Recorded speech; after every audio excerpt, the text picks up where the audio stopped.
Glace परिवार के सभी दोस्तों को नमस्कार। तो आप सभी का स्वागत है। नमस्कार जी। स्वागत है आप सभी का इस लाइफ चेंजिंग प्रोग्राम के इस 12वें दिन में। हमारे साथ आज पैनल में धनबाद झारखंड से वैद्यनाथ गोरई हैं और जोधपुर राजस्थान से प्रताप सिंह। स्वागत है आपका वैद्यनाथ और प्रताप। नमस्कार सर। थैंक यू भैया, थैंक यू। तो आज ये लाइफ चेंजिंग प्रोग्राम का 12वां दिन है। तो इस कार्यक्रम को आगे की तरफ और दिन की तरह सरबजीत सर आगे लेके चलते हैं। तो बिना देरी किए इस कार्यक्रम को आगे ले चलने के लिए मैं आमंत्रित करता हूं सरबजीत सर को आए और कार्यक्रम को आगे लेके चलें। सरबजीत सर। सभी को नमस्कार, राम राम। नमस्कार सर। नमस्कार सर। प्रणाम And a sir. very lovely good morning to everyone. Good morning sir. नमस्कार सर। आज बुद्ध पूर्णिमा भी है और आप सभी को बुद्ध पूर्णिमा की बहुत सारी शुभकामनाएं, ढेर सारी शुभकामनाएं।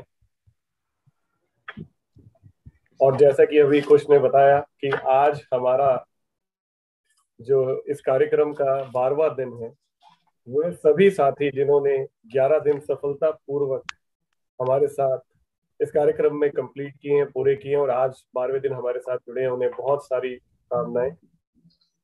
ये ऊपर वाले की कृपा है कि वो चाहते हैं कि हम 40 दिन लगातार एक साथ मिलकर इस कार्यक्रम को चलाएं और वाकई में वो भाग्यशाली लोग होंगे जो 40 दिन पूरे एक साथ मिलकर इस यात्रा पे चलेंगे।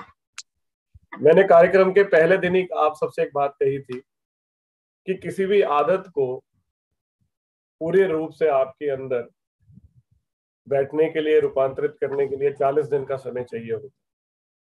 और आप में से बहुत सारे लोगों ने जब इस बात को नोटिस करना चालू कर दिया होगा, क्योंकि मैं तो अपना अनुभव आप सबके साथ शेयर कर सकता हूँ कि इन 11 दिनों में मेरे में क्या चेंज आया है। जब भी हल्का सा भी मन विचलित होता है या भटकता है, उसी पल अचानक मैं नहीं जानता कहाँ से एक चीज है जो अवेयरनेस की एक घंटी बज जाती है, एक अलार्म बज जाता है और वो ये कहता है कि आप अपने रास्ते से भटक रहे हो, वापस आ जाओ। So this is what is happening. ये मेरे साथ हो रहा है और मुझे बड़ी खुशी है इस बात की। सोमश्री जी, आपका बहुत बहुत धन्यवाद। ईश्वर का बहुत बहुत धन्यवाद कि मैं जो चीज को एंजॉय कर रहा हूँ, मैं उसको वर्ड्स में डिफाइन नहीं कर सकता। मतलब लगातार आपके साथ कॉन्स्टेंटली एक कॉन्शियसनेस है जो चल रही है, जो आपको अलर्ट कर रही है। So this is amazing experience, very wonderful. और मैंने ये 11 दिन ऐसे जिए हैं जैसे एक नया जीवन, और मैं जितना भी मेरा जीवन बचा हुआ है वो पूरा समय आने वाला ऐसे ही जीना चाहता हूँ, ऐसे ही बिताना चाहता हूँ। इसलिए मैं 40 दिन इस कार्यक्रम के साथ जुड़ा हुआ हूँ। मैं उन सब साथियों को भी एक बात कहना चाहूंगा जो हमारे साथ आज इस कार्यक्रम में जुड़े हैं या वो 1-2 दिन से हमारे साथ हैं, उन्हें चिंता करने की कोई बात नहीं। आप अपने दिन काउंट कर लीजिए। मान लीजिए अगर आज किसी का पहला दिन है और आज हमारा 12वां है, तो आपको 11 दिन और इस कार्यक्रम के बाद भी कंटिन्यू करना है। थीटा की जो विधि है, जो हम मेडिटेशन करते हैं, इसको हम 40 दिन के बाद भी कंटिन्यू करेंगे। और जैसे कि चेतन सर ने एक बात बोली थी कि उसके बाद वो गीता का ज्ञान हम लोगों के साथ शेयर करेंगे, तो उसे भी हम थीटा मेडिटेशन के साथ मिलकर करेंगे ताकि वो मेडिटेशन का क्रम चालू रहे। तो मैं उन सबको बोलूंगा कि परेशान ना हो। जिन लोगों के लग रहा है कि हम बीच में से जुड़े हैं, तो 40 दिन का ये क्रम चालू रहेगा और हम सबकी ये आदत ऐसी चेंज हो कि हम लोग एक कांस्टेंट अवेयरनेस की स्थिति में रहें।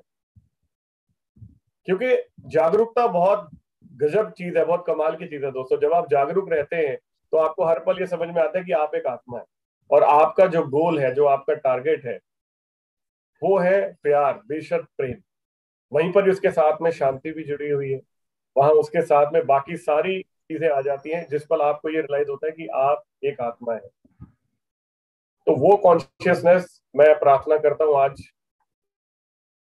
ईश्वर से कि सबको मिले और हम लोग कॉन्स्टेंटली एक अवेयरनेस की स्थिति में रहें।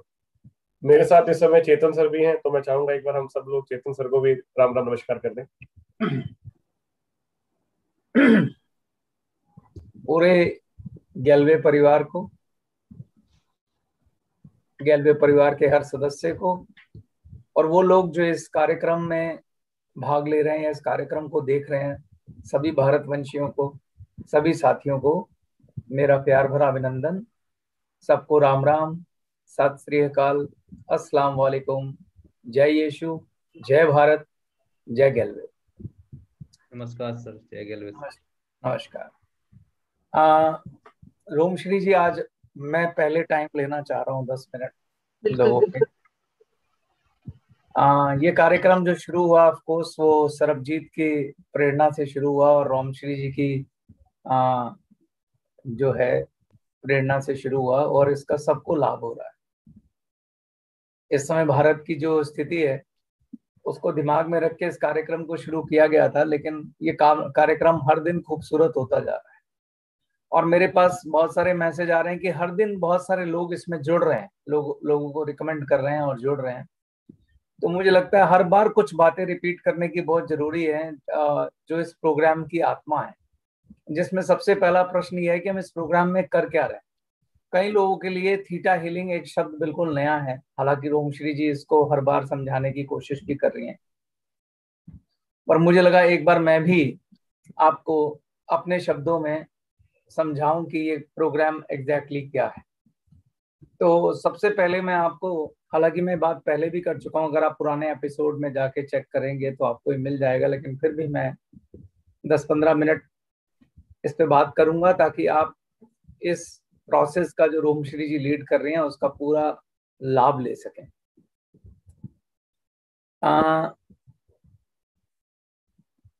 जो सबसे ताकतवर चीज हमारी है वो है हमारा अवचेतन मन, जिसे हम सबकॉन्शियस माइंड कहते हैं। हमारे दो तरह के माइंड होते हैं, एक होता है कॉन्शियस माइंड, एक होता है सबकॉन्शियस माइंड। जो कार्य आप अपनी चेतना के साथ करते हैं, जैसे आपने तय किया मैं अभी वॉक करने जा रहा हूँ, बाहर घूमने जा रहा हूँ, ये आपके चेतन मन का डिसीजन। और आपने कहा मैं आज अपने बच्चों को घुमाने ले जाऊंगा, ये आपका चेतन मन का डिसीजन। आज मैं ऑफिस 10 मिनट पहले पहुंचूंगा, चेतन मन का डिसीजन। तो आपको ये, हम अपने बहुत सारे काम जो हैं अपने कॉन्शियस माइंड से करते हैं, जिसे चेतन मन कहते हैं। लेकिन क्या कभी आपने ध्यान दिया कि बहुत सारे काम ऐसे हैं जो आपका अवचेतन मन करता है, यानी सबकॉन्शियस माइंड। जैसे आप सांस ले रहे हैं, उसके लिए आपको दिमाग लगाने की जरूरत नहीं, वो ऑटोमेटिकली चल रहा है। आपके शरीर के बहुत सारे हिस्से अपने आप ऑटोमेशन में स्वतः चल रहे हैं। जैसे आपका दिल का धड़कना, वो धड़क रहा है, उसे कोई धड़का नहीं रहा है ना। जैसे आपके धमनियों में खून का प्रवाह हो रहा है, आपकी वेन्स के अंदर जो है ब्लड जो है वो फ्लो कर रहा है। ये सारे प्रोसेस जो आपके शरीर के अंदर ऑटोमेटिकली चल रहे हैं, जैसे आपको गर्म लगता है और ठक से आप हाथ हटा लेते हैं, ये सब आपका अवचेतन मन यानी सबकॉन्शियस माइंड चल जो है वो कर रहा है। चेतन मन और अवचेतन मन यानी कॉन्शियस माइंड और सबकॉन्शियस माइंड में फर्क क्या होता है? जो कॉन्शियस माइंड है यानी जो चेतन मन है, वो उसके लिए आप अवेयरनेस में, जागृति में दिमाग लगाते हैं और आपको लगता है कि मैं पूरा जागृत होकर वो काम कर रहा हूं। लेकिन अवचेतन मन जो है वो आपका ऑटोमेशन पे काम करता है, अपने आप उसकी प्रोग्रामिंग हो जाती है। जैसे आप बहुत सारे कंप्यूटर सॉफ्टवेयर बोलते हैं सर ये तो ऑटोमेटिकली होता है, ये दरवाजा अपने आप खुल जाता है, क्योंकि उसकी प्रोग्रामिंग की जाती है। ऐसे ही जो अवचेतन मन है उसकी भी प्रोग्रामिंग होती है। और वो प्रोग्रामिंग कैसे होती है, कैसे चीजें सबकॉन्शियस माइंड अपने कंट्रोल में ले लेता है, मैं उसको कुछ उदाहरणों के साथ आपको समझाता हूँ। अवचेतन मन की जो प्रोग्रामिंग है, सबकॉन्शियस माइंड की जो प्रोग्रामिंग है, वो एक लॉ पे चलती है जिसे हम बोलते हैं लॉ ऑफ रिपीटिशन, यानी कि आवृत्ति का नियम, बार बार दोहराने का नियम। अगर आप किसी कार्य को बार बार दोहराएंगे, बार बार दोहराएंगे, बार बार दोहराएंगे, शुरू में वो काम आप जागृत यानी कि चेतन मन से करेंगे, यानी कॉन्शियस माइंड से करेंगे। लेकिन बार बार जब आप कॉन्शियस माइंड से उस कार्य को दोहराते रहेंगे, दोहराते रहेंगे, दोहराते रहेंगे, तो धीरे धीरे वो कार्य जो है अवचेतन मन अपने कंट्रोल में ले लेगा और उसके बाद आपको दिमाग लगाने की जरूरत नहीं है, सबकॉन्शियस माइंड अपने आप करे। इसके आपके पास हजारों हजार उदाहरण है, लेकिन मैं एक दो उदाहरण से समझाने का प्रयास करता हूँ। जैसे आप में से कुछ लोग पूजा पाठ करते होंगे, सुबह उठे आपने एक पाठ करना शुरू किया, पहले दिन आप बड़े ध्यान से उस पाठ को पढ़ते हैं, दूसरे दिन पढ़ते हैं, तीसरे दिन पढ़ते हैं, चौथे दिन पढ़ते हैं, और जहां पे 20, 25, 30 दिन आप लगातार उस पाठ को पढ़ते हैं, दोहराते हैं दोहराते हैं दोहराते हैं, तो फिर उस पाठ का जो कंट्रोल है वो अवचेतन मन ले लेता है। यानी आपका ध्यान भी नहीं होता पाठ पे, लेकिन मुंह बोल रहा होता है टक टक टक टक टक टक टक टक। ऐसा होता है कि नहीं होता है? ये अवचेतन मन है। जैसे मान लीजिए आपने साइकिल चलाना सीखा या स्कूटर चलाना सीखा या कार चलाना सीखा, तो शुरू में क्या होता है, आप चेतन मन से बड़े ध्यान से ये ब्रेक है, ये पैडल है या ये रेस है, उसको चलाना शुरू करते हैं। शुरू में चेतन मन से आप अपनी कार चलाते हैं, चेतन मन से आप अपनी गाड़ी चलाते हैं, चेतन मन से साइकिल चलाते हैं। लेकिन धीरे धीरे 2 दिन 4 दिन 10 दिन 20 दिन 25 दिन 30 दिन जैसे जैसे आप उसको दोहराते जाते हैं, तभी आप पाते हैं कि आपके अवचेतन मन ने यानी सबकॉन्शियस माइंड ने उसका कंट्रोल ले लिया, और अब आपको गाड़ी या कार चलाते वक्त दिमाग नहीं लगाना पड़ रहा। अपने आप ब्रेक लगती है, अपने आप रेस होती है, जैसे कोई सामने आता है अपना आप पैर जो है वो ब्रेक पे चला जाता है। तो सबकॉन्शियस माइंड कोई भी चीज अगर आप लगातार रिपीट करते हैं रिपीट करते हैं रिपीट करते हैं रिपीट करते हैं, तो उसका कंट्रोल ले लेते हैं, फिर वो चेतन मन के कंट्रोल में नहीं रहता। आप एक बार सोच के देखिए, हो सकता है आप में से कुछ लोग हों जिन्हें एक जगह जाने की आदत हो बार बार, जैसे रोज ऑफिस जाते हैं या रोज ऑफिस से घर आते हैं या रोज स्कूल जाते हैं। याद करिए, जब आपको अचानक ऑफिस बदलना पड़ा हो या घर बदलना पड़ा हो या ऑफिस बदलना पड़ा हो, क्योंकि आपका अवचेतन मन जो है लगातार आपको जो चेतन मन है आपका यानी कॉन्शियस माइंड से आप पहले शुरू में ऑफिस लगातार एक ही रास्ते से जाते रहे और बाद में अवचेतन मन ने उसका कंट्रोल ले लिया। तो जब ऑफिस चेंज हुआ, तो जब ऑफिस चेंज हुआ आपका, तो आपका सबकॉन्शियस माइंड चूंकि कंट्रोल उसके पास है, वो आपको अपने आप पुराने ऑफिस की तरफ ले जाएगा जब तक चेतन मन उसमें इंटरफेयर नहीं करेगा। ओह, मैं कहाँ जा रहा हूं। ऐसा होता है आप सबके साथ। तो ये आपके अवचेतन मन की स्थिति है। शुरुआत चेतन मन से होती है, लेकिन धीरे धीरे धीरे उसका कंट्रोल कौन ले लेता है? अवचेतन मन। अब आप कहेंगे सर इसमें क्या बात हो गई अगर ले लेता है? आपका अवचेतन मन यानी कि सबकॉन्शियस माइंड सबसे ताकतवर चीज है, सबसे ताकतवर। उसके अंदर अनंत संभावनाएं। अभी तक मैंने आपको फिजिकल घटनाओं के बारे में बताया कि अगर आप उसे रिपीट करते हैं, फिजिकल घटनाएं मैंने आपको बताई कि अगर आप उसे बार बार बार बार बार बार रिपीट करते हैं तो सबकॉन्शियस माइंड उसको अपने आप चलाने लग जाता है। पर यह सेम सिद्धांत आपके विचारों पे भी लागू होता है। अगर आप कोई बात बार बार दोहराते हैं तो वो विचार का कंट्रोल जब आप सबकॉन्शियस माइंड पे होता है तो उसका असर आपके शरीर पर, आपके भविष्य पर, दोनों पर होता है। इसलिए अक्सर हम ग्लेज में सब आपको बोलते हैं कि पॉजिटिव एटीट्यूड अपनाइए, पॉजिटिव सोच अपनाइए, पॉजिटिव सोच अपनाइए, क्योंकि अगर आपका विचार नेगेटिव होगा उससे आपको नुकसान होगा। सबकॉन्शियस माइंड गलत सही में फैसला नहीं कर पाता। सबकॉन्शियस माइंड सिर्फ आपकी आज्ञा का पालन करता। आप जो विचार उसे देंगे वो ऑटोमेटिकली उस विचार को सत्य बनाने पे काम करना शुरू कर देगा। जैसे अगर मान लो आप सारा दिन ये दोहराते रहें कि यार मेरे जीवन में तो कोई सुख नहीं है, मेरे जीवन में तो कोई सुख नहीं है, मेरे जीवन में तो कोई सुख नहीं है, मेरे जीवन में कोई मिठास नहीं है, कोई जीवन में मिठास नहीं है, कोई जीवन में मिठास नहीं है। अगर आप इसे सारा दिन, सारी 2-2 3-3 दिन, 4-4 दिन, 10-10 दिन, 20-20 दिन, 30-30 दिन, 50 दिन बोलते रहेंगे तो इस विचार का ऑटोमेशन हो जाएगा। और जब इस विचार का ऑटोमेशन होगा तो ये विचार सबकॉन्शियस माइंड में चला जाएगा, तब चेतन मन के कंट्रोल में नहीं रहेगा, आपका उस पर कोई कंट्रोल नहीं रहेगा। अब सबकॉन्शियस माइंड को लगेगा कि मुझे इस विचार को सत्य बनाना है, तो वो आपके 2 हिस्सों पे काम करता है, एक आपके फिजिकल जीवन पर और एक आपके इमोशनल जीवन पर।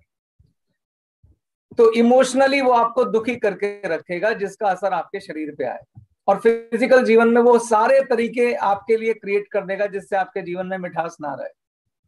आपके जीवन में होने वाली हर घटना ऐसी होगी जो आपके क्योंकि आपका सबकॉन्शियस माइंड कहता है तथास्तु, जो तू सोच रहा है वही होगा। अब जब मैंने आपको बोला कि जो आपका सबकॉन्शियस माइंड है वो 2 जगह असर कर रहा है, आपकी फिजिकल लाइफ में भी और आपकी इमोशनल लाइफ में भी। जो इमोशनल लाइफ में वो उसका असर दिखाता है वो आपकी हेल्थ पे आता है। मैंने एक बहुत पहले लेक्चर लिया था, हील योर लाइफ, उसका वीडियो आपको मिल जाएगा, जिसमें लुइस एल हे एक बहुत अच्छी ऑथर हुई हैं, उन्होंने एक किताब लिखी थी हील योर लाइफ, जिसमें उन्होंने बताया था कि कैसे आपके जो विचार जो सबकॉन्शियस माइंड में बैठ जाते हैं वो किसी ना किसी बीमारी का कारण बनते हैं। मैं यहां से कुछ एग्जाम्पल आपको दूंगा, आप जितने भी लोग इस कार्यक्रम को अटेंड कर रहे हैं आप उन एग्जाम्पल से रिलेट कर जाएंगे कि यस, ये वाला विचार जो है मेरी बीमारी को पैदा कर रहा है। जैसे जो लोगों के मन में ये भाव आता है कि मेरे जीवन में कोई मिठास नहीं है, मेरा जीवन बहुत ही बेकार है, बहुत निराशा भरा है, अक्सर उन्हें शुगर की बीमारी हो जाती है। तो शुगर की बीमारी सबकॉन्शियस माइंड के अंदर इस विचार के जाने की वजह से हुई। ऐसे में बहुत सारी बीमारियों की बात आपके साथ कर सकता हूं।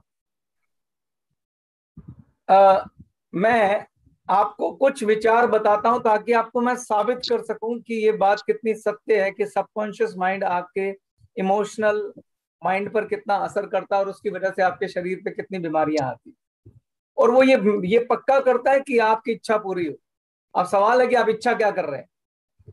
तो सबकॉन्शियस माइंड आपकी हर इच्छा पूरी करता है। इसलिए आपने कई बार ऐसी कोटेशन पढ़ी होंगी कि watch your thoughts. Watch your thoughts मतलब अपने विचारों पर नजर रखें, क्योंकि आपके विचार ही आपका जीवन बनाते हैं। तो मैं आपको कुछ एग्जाम्पल हील योर लाइफ किताब से देता हूं।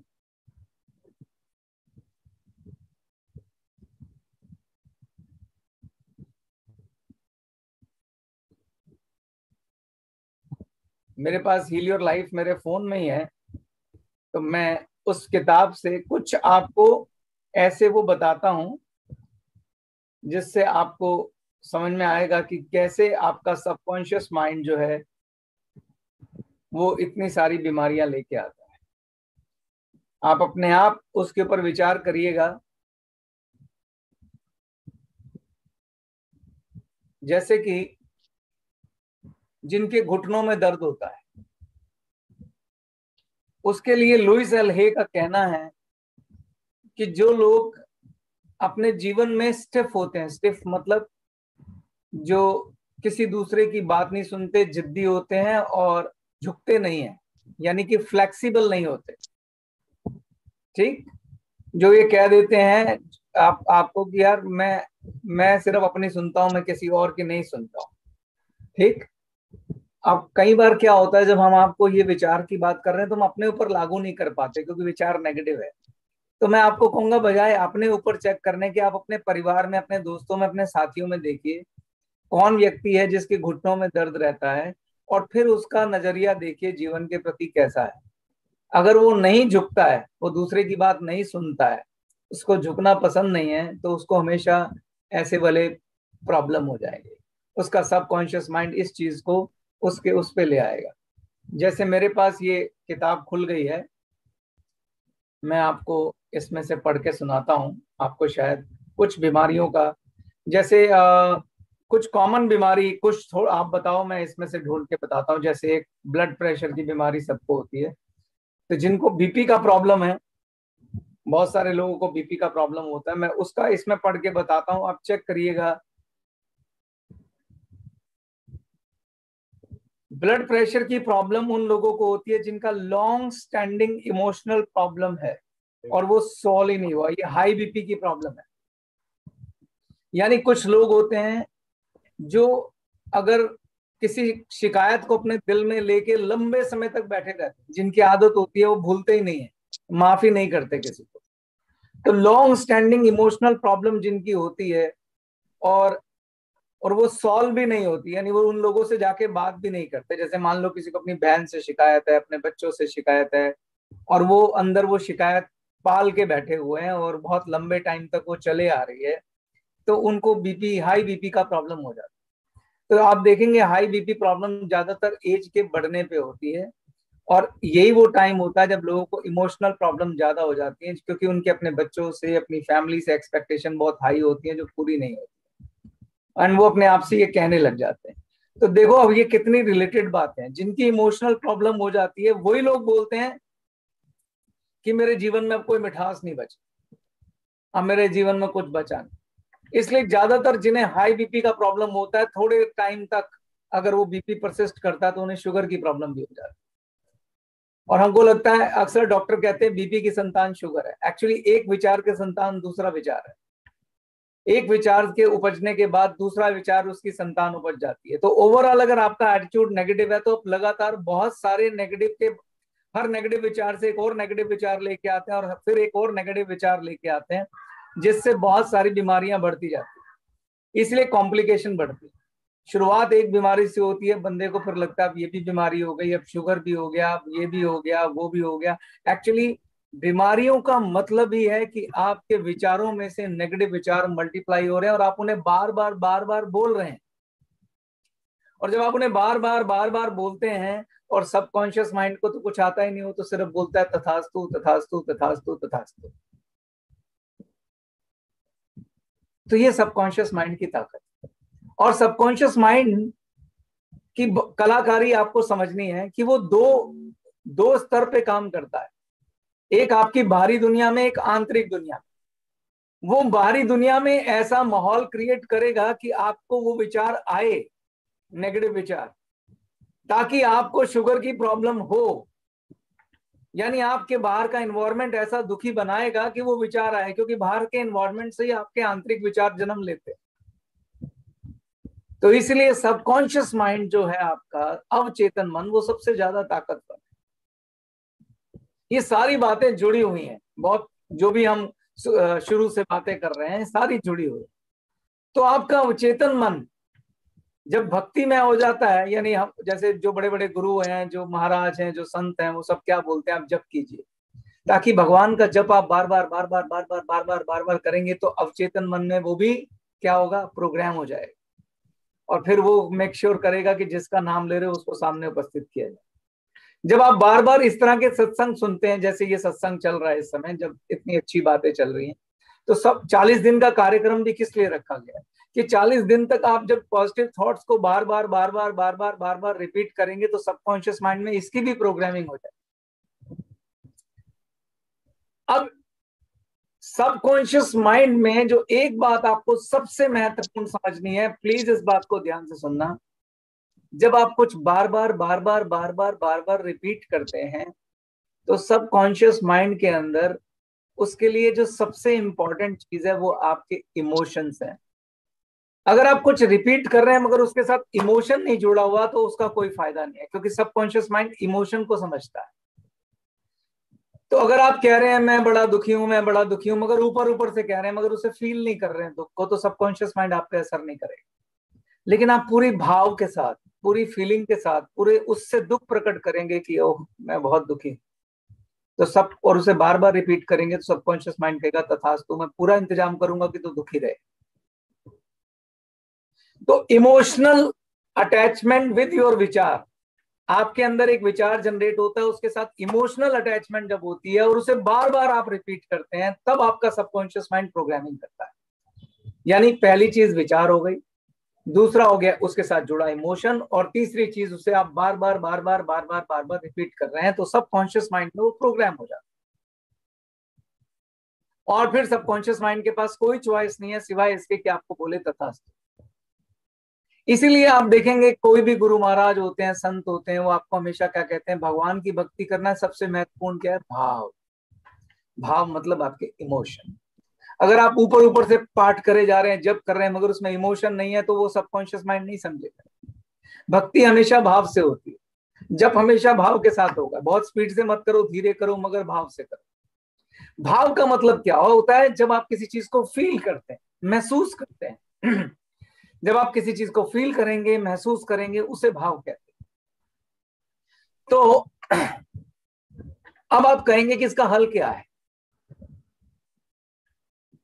मैं यहां बैठा हूं, आपको ये सब समझा रहा हूं। हमारे जीवन में कुछ ना कुछ, कोई ना कोई घटना रोज घटती रहती है, और जब वो घटना घटती है तो उससे विचार उत्पन्न होते हैं, विचार के साथ इमोशन भी उत्पन्न होते हैं। जब कुछ हमारे मुताबिक नहीं होता तो हम अपने भाग्य को कोसते हैं कि क्या ये मेरे साथ ही होना था, मेरा भाग्य कितना खराब है, मेरा वक्त कितना खराब है, मेरे बच्चे कितने खराब निकल आए, मेरी बहू कितनी खराब निकल आई, मुझे कुछ सुख नहीं है। तो जब जब कोई घटना आती है, हम दुनिया भर के नेगेटिव पॉजिटिव विचार अपने अंदर ले आते हैं। राग पैदा होता है, द्वेष पैदा होता है। राग पैदा हुआ तो आप खुशियों के विचार ले आते हैं, वो भी एक इमोशन है। द्वेष पैदा हुआ तो आप दुखों का विचार ले आते हैं, वो भी एक इमोशन है। तो खुश पॉजिटिव इमोशन हो या नेगेटिव इमोशन हो, जब दोनों इमोशन रिपीट होते हैं तो आपका सबकॉन्शियस माइंड काम करता है। अब जो महत्वपूर्ण बात है वो ये है कि सर इसका हल क्या है। घटनाएं तो घटेंगी, विचार भी आएंगे, फिर करें क्या। जब भी कुछ हमारे सामने बुरा होता है तो एकदम हमारे नेगेटिव विचार बाहर आ जाते हैं, मेरे भी आ जाते हैं। तो मैं आपसे ये पूछता हूं कि हमारे घर में रोज मिट्टी आती है? रोज मिट्टी आती है। हमारा शरीर भी रोज गंदा होता है, तो क्या करते हैं? साफ करते हैं। रोज नहाते हैं, रोज घर से सफाई करते हैं जी। तो इसीलिए हमारे शास्त्रों में कहा गया है कि अपने तन मन धन से 10% निकालिए सफाई के लिए। लेकिन किसकी सफाई के लिए? मन की सफाई के लिए। और कुछ ऐसा पावरफुल करिए कि जो पिछले 24 घंटों में 23 घंटों में जितने भी हमारे घर में कचरा आया है, यानी दिमाग के अंदर नेगेटिव सोच आई है, नेगेटिव विचार आई है, उसको वॉश आउट कर देते हैं। और उसी का प्रोसेस ये चल रहा है। यानी अपने 24 घंटे का 10% 2 घंटा 40 मिनट होता है, उसमें आप पूजा भी करिए, पाठ भी कीजिए और मेडिटेशन कीजिए, जो आपको रोमश्री करा रही है वो कीजिए। और उस समय विधाता के साथ मिलकर एक पॉजिटिव एनवायरनमेंट अपने अंदर क्रिएट करें, जिसका ये प्रोसेस चल रहा है। देखिए, सबकॉन्शियस माइंड अगर नेगेटिव थॉट्स को प्रोग्राम करता है तो पॉजिटिव थॉट को भी प्रोग्राम करता है। एक वर्ड यूज कर रहा हूं मैं यहां पे, अफर्मेशन। अफर्मेशन मतलब होता है फोर्सफुली पॉजिटिव सोचना और बार बार सोचना। जैसे कोई घटना घटती है तो आप उसके इमोशन में बह के अपने आप ही नेगेटिव बात कर लेते हैं, ऐसा होता है कि नहीं होता? लेकिन जब आप सद्बुद्धि में वापस लौटते हैं, जब गुस्सा शांत होता है, इमोशन शांत होता है, या आपने एक नियम बनाया हुआ है कि मैंने 1 घंटा पॉजिटिव सोचना ही सोचना है और उसे बार बार सोचना है, तो उसके लिए आप क्या कर सकते हैं? अफर्मेशन लिख सकते हैं। जैसे आपका नेचुरल विचार था कि मेरे जीवन में कोई मिठास नहीं है, मेरे अपने मुझे प्यार नहीं करते, मेरे बच्चे मेरा सम्मान नहीं करते, मेरे पति मेरा सम्मान नहीं करते, मेरे घर में मेरी कोई नहीं सुनता, ये आपके नेचुरल विचार। अब इसको काटा लगाना है, अंडू करना है। तो आपने इसके अगेंस्ट एक पॉजिटिव अफर्मेशन लिखी, जिसमें आपने लिखा कि मेरा परिवार मुझे बहुत प्यार करता है, मेरे पति मेरा बहुत सम्मान करते हैं, मेरे बच्चे मेरा बहुत सम्मान करते हैं, हमारे परिवार में बहुत प्यार है, बहुत संस्कार है। आपने ये लिखा। अब जब आप इसे लिखते हैं तो इसमें क्या चीज ऐड करनी जरूरी है? इमोशन। जब तक आप इसमें इमोशन ऐड नहीं करेंगे, भाव ऐड नहीं करेंगे, तो इस लिखे का कोई मतलब नहीं। अब भाव ऐड कैसे करें, ये एक बड़ा प्रश्न है कि भाव तो मेरा नेगेटिव है, अब पॉजिटिव भाव कैसे ऐड करूं?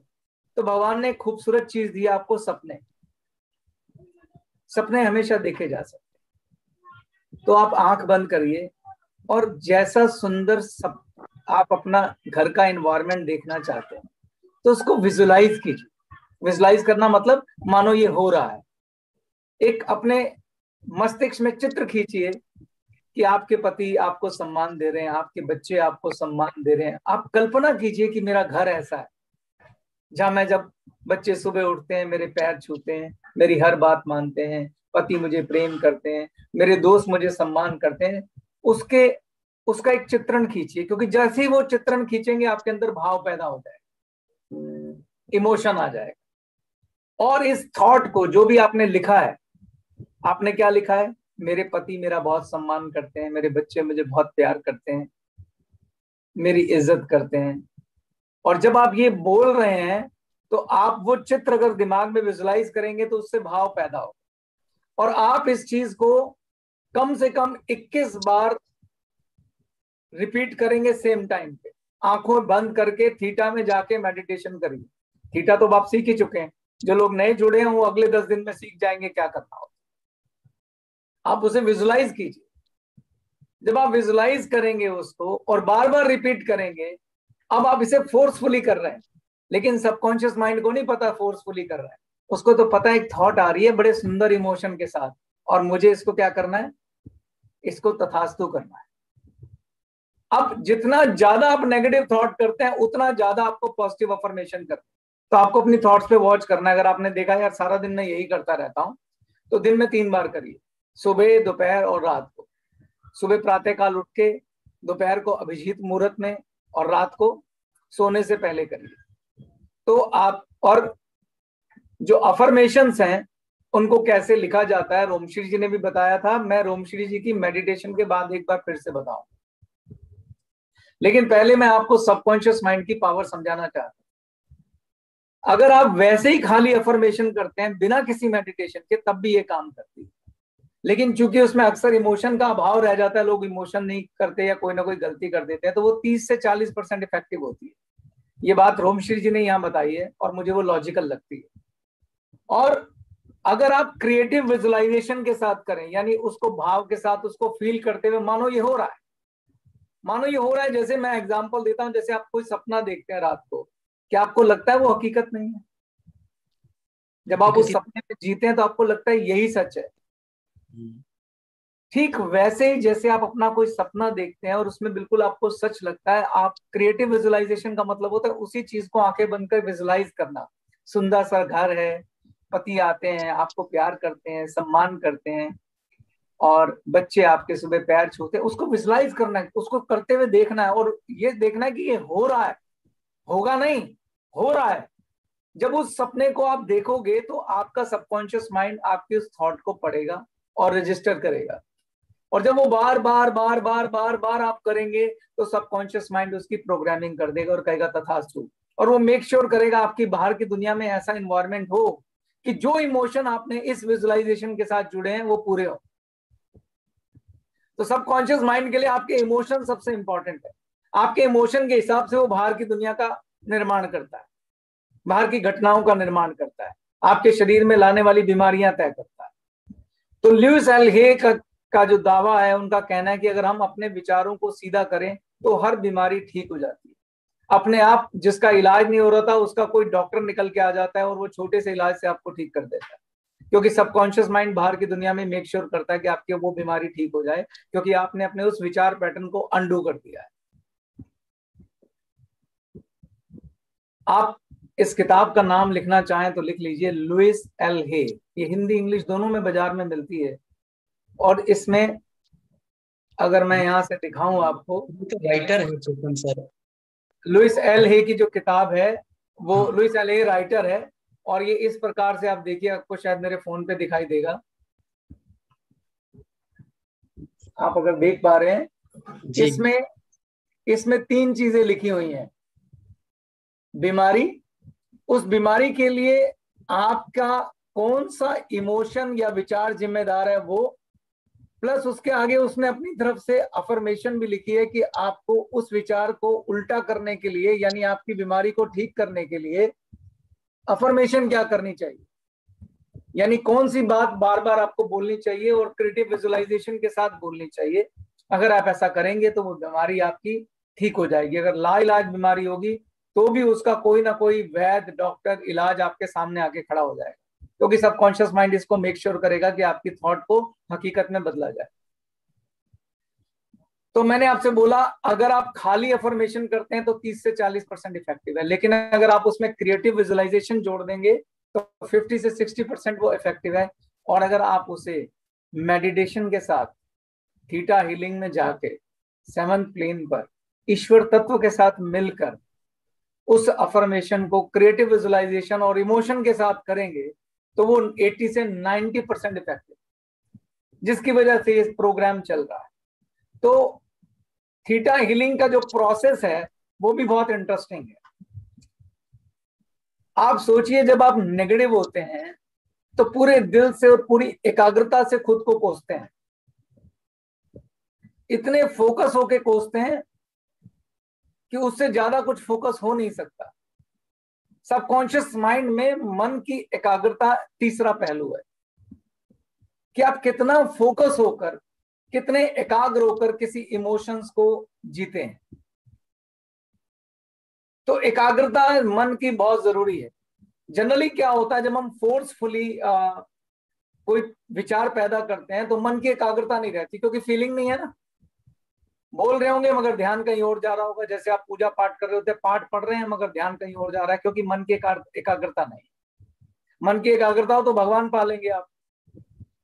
तो फिर मन की एकाग्रता के लिए क्या क्या हल किया जाए कि हम विचार तो ला रहे हैं, क्रिएटिव विजुअलाइजेशन भी ला रहे हैं, पर मन इधर उधर भाग रहा है, उसका क्या करें? वो क्रिएटिव विजुअलाइजेशन लाना ही नहीं दे रहा है। तो रोम श्री जी थीटा हीलिंग में एक प्रोसेस शुरू करती हैं पूरा। पहले आपके मन को एकाग्र करती हैं और ऊर्जाओं के माध्यम से एक पूरी जर्नी लेके चलती, जिस जर्नी में मन उस जर्नी के साथ जुड़ जाता है। और जब वो जर्नी क्रिएटर के पास पहुंचती है तब तक आपका मन एकाग्र हो जाता है। और वहां जाके जो भी आप मैनिफेस्टेशन करते हैं, जो कल्पना करते हैं, जो क्रिएटिव विजुअलाइजेशन करते हैं, और जहां पे वो जो अफर्मेशन करते हैं, वो बहुत इफेक्टिव होती है। तो आप इस जर्नी को ध्यान से समझिए, सुनिए, और अपने सबकॉन्शियस माइंड को भी और अपने क्रिएटर को भी आपस में जोड़कर अपना जीवन खूबसूरत बनाएं। यही मेरी आशा है। धन्यवाद। अब मैं रोमश्री जी से बोलूंगा कि वो आगे की बात। धन्यवाद चेतन जी, सरबजीत जी, कुश और जितने भी लोग पैनल में हैं और हमारे साथ लाइव जुड़े हैं, उन सबको मेरा प्रणाम और बहुत बहुत धन्यवाद आप सभी लोगों का। आज बुद्ध पूर्णिमा है और मुझे लगता है इससे अच्छा सेलिब्रेशन कुछ और हो नहीं सकता कि हम सब लोग मिलकर मानव चेतना पर काम कर रहे हैं। भगवान बुद्ध जब निर्वाण प्राप्त हो गए थे, जब उन्हें एनलाइटनमेंट प्राप्त हो गया था, उसके बाद भी उन्होंने यात्राएं की पूरे भारत में और बाहर भी, ताकि वो ज्ञान चारों ओर फैल सके। मुझे लगता है हम लोग बहुत भाग्यशाली हैं कि अब इंटरनेट है, टेक्नोलॉजी है, तो हम लोग एक दूसरे के साथ वो आदान प्रदान कर सकते हैं। और भगवान बुद्ध जी ने ही एक बात कही थी कि जैसा हम सोचते हैं वैसा ही हम बन जाते हैं, हमारा जीवन वही बन जाता है जैसा हम सोचते हैं। तो चेतन जी ने बहुत ही आसान तरीके से और बहुत ही अच्छे तरीके से आप लोगों को बताया। और जितने भी लोग सुन रहे हैं, मेरे पास मैसेज भी आते हैं लोगों के कि जब चेतन जी या सरबजीत जी अपनी बात कहते हैं तो ऐसा लगता है कि उन्होंने इसे जिया है। तो हम जानते हैं कि जितने दिल से आप एक्सप्लेन कर रहे हैं इस चीज को, आपने जिया है और ये आपका अपना अनुभव है। और एक बहुत अच्छी बात जो आज सरबजीत जी ने बताई, अवेयरनेस की, कि अंदर एक प्रकाश जलने लगता है आपके अंदर। सचमुच ऐसा होता है कि आप अवेयर रहने लगते हैं अपने विचारों के प्रति। और मुझे लगता है कि वो इस जीवन की सबसे बड़ी उपलब्धि है, अगर वो निरंतर बन जाए। आपका ध्यान जगा रहे कि मैं क्या सोच रहा हूँ, मेरे अंदर किस तरह का विचार उठ रहा है, आप उसे देखें और आप चुनाव कर सकें कि क्या ये मुझे कंटिन्यू करना है या इसको यहीं खत्म करके कोई और विचार पैदा करना है। ये बहुत बड़ी उपलब्धि है। तो आपको बधाई हो सरबजीत जी, आपका एक्सपीरियंस सुन के मुझे बहुत अच्छा लगा। थीटा के बारे में चेतन जी ने बताया, बहुत ही अच्छा बताया, बिल्कुल करेक्ट बताया कि आपका जो ध्यान है वो इतना फोकस्ड हो जाता है, इतना तीर की तरह हो जाता है कि आप जो विचार उस मानसिक स्थिति में पैदा करते हैं उसके होने के चांसेस बढ़ जाते हैं। और इस टेक्निक ने मेरे जीवन को बदला है और बहुत सारे लोगों के जीवन को बदला है। जो रोज हम बात करते हैं सेल्फ एम्पावरमेंट प्रोग्राम जो ग्लेज के द्वारा चलाया गया कार्यक्रम है, वहाँ ऐसे हजारों एग्जाम्पल है कि थीटा के जरिए उन्होंने अपने मानसिक, भावनात्मक, पारिवारिक जीवन में परिवर्तन लाए हैं। तो शुरू करते हैं आज की यात्रा हम थीटा मेडिटेशन के साथ। मैम उससे पहले जरूर एक बार सबको याद दिलाएं जो आप कहती हैं कि लिस्ट। जी जी, थैंक यू। तो रोज हम लोग कुछ रचते हैं वहां जाकर जो हम अपने जीवन में चाहते हैं, और एक लिस्ट बना रहे हैं जिसमें हम वो चीजें लिखते हैं। जैसे आप राशन की लिस्ट बनाते हैं ना, वैसे ही वो लिस्ट में आप कुछ चीजें लिख सकते हैं जो आप चाहते हैं।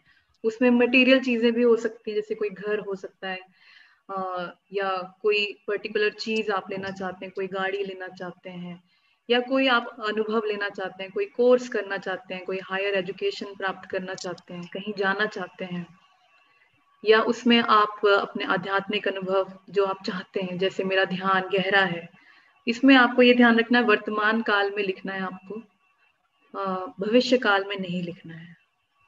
आपको इस तरह से लिखना है कि यह सब अब मेरे जीवन में है, और फिर आपको लिस्ट में वो पॉइंट्स लिखने हैं, और निरंतर ये लिस्ट आगे आगे बढ़ती जाएगी। हर रोज आप 3, 5, 10 जितने पॉइंट आप लिखना चाहें लिख सकते हैं। आपको इसमें कुछ भी नकारात्मक नहीं लिखना है। आजकल बहुत सारे लोग मुझसे पूछ रहे हैं कि क्या हम ये लिख सकते हैं, मुझे कोविड नहीं है, तो ऐसा नहीं लिखना है। आपको किसी भी नकारात्मक शब्द का उपयोग नहीं करना है, और ना, नहीं, ये नहीं लिखना। कई लोग लिखते हैं कि मैं सिगरेट नहीं पी रहा हूँ, ये भी नहीं लिखना है। आपको लिखना है कि मैं स्वस्थ हूँ और मेरी आदतें मेरे स्वस्थ आदतें हैं। इस तरह की पॉजिटिव शब्दों का इस्तेमाल करें, कोई भी नकारात्मक शब्द ना लिख दें, क्योंकि वो रच जाएगा। आप लिखेंगे मैं सिगरेट नहीं पी रहा हूँ, तो अवचेतन मन नहीं शब्द को नहीं सुनता है, वो सिगरेट पी रहा हूँ हो जाएगा। कोविड नहीं है तो आप समझ सकते हैं नहीं शब्द को नहीं सुनेगा। तो जो शब्द आप लिख रहे हैं वो रचा जाएगा, वो आपके जीवन का अनुभव बन जाएगा। तो 3 से 5 और पॉइंट्स आज लिख लीजिए, ताकि जब आप ध्यान में पहुंचे उस अवस्था में, तो उसको भी आप विजुअलाइज कर सकें, कल्पना कर सकें, और वहां देख सकें या महसूस कर सकें। तो ये पूरी यात्रा जो है वो काल्पनिक रोड मैप पर चलती है। मैं आपको गाइड करूंगी और आप मेरी आवाज को सुनेंगे और वैसा वैसा महसूस करेंगे। पूरे ध्यान में आपका एक ही उद्देश्य है, अपनी ऊर्जाओं को ऊपर की ओर खींचना, ऊपर की ओर भेजना। चाहे आपको कुछ दिख रहा है या महसूस हो रहा है, वो इतना उसका फर्क नहीं पड़ता, क्योंकि धीरे धीरे ये आपकी जो इंट्यूटिव एबिलिटी है, आभास करने की योग्यता है, वो बढ़ेगी। तो शुरुआत में कई लोगों का ये सवाल होता है, हमें तो कुछ दिख नहीं रहा था, हमसे हुआ नहीं। ऐसा बिल्कुल भी नहीं है। आपको नहीं दिख रहा था, आप सोच तो पा रहे थे। जैसे अगर मैं कहूँ एप्पल, सेब, रोटी, आपको ये सब आपके मन में चित्र बनते ही हैं, चाहे वो आपको कलरफुल पिक्चर के रूप में बने या सिर्फ विचार आए, पर किसी भी तल पर वो चित्र बनता है, विचारों के रूप में भी बन जाता है। तो विचारों के सहारे भी आप जा सकते हैं, उतना ही पावरफुल है। तो कर लेते हैं। करने से पहले आप आरामदायक अवस्था में बैठ जाएं, ऐसी जगह पर जहां आप डिस्टर्ब ना हो। जो लोग नहीं बैठ सकते हैं, बीमार हैं, वो लेट कर भी कर सकते हैं। रीढ़ की हड्डी अगर सीधी होगी तो ऊर्जाएं और अच्छी तरह से ऊपर की ओर जाएगी। शरीर को आपने तनाव में नहीं लाना है, सीधा रखना है, मगर तनाव में नहीं लाना है, सुखपूर्वक बैठना है। आंखें बंद।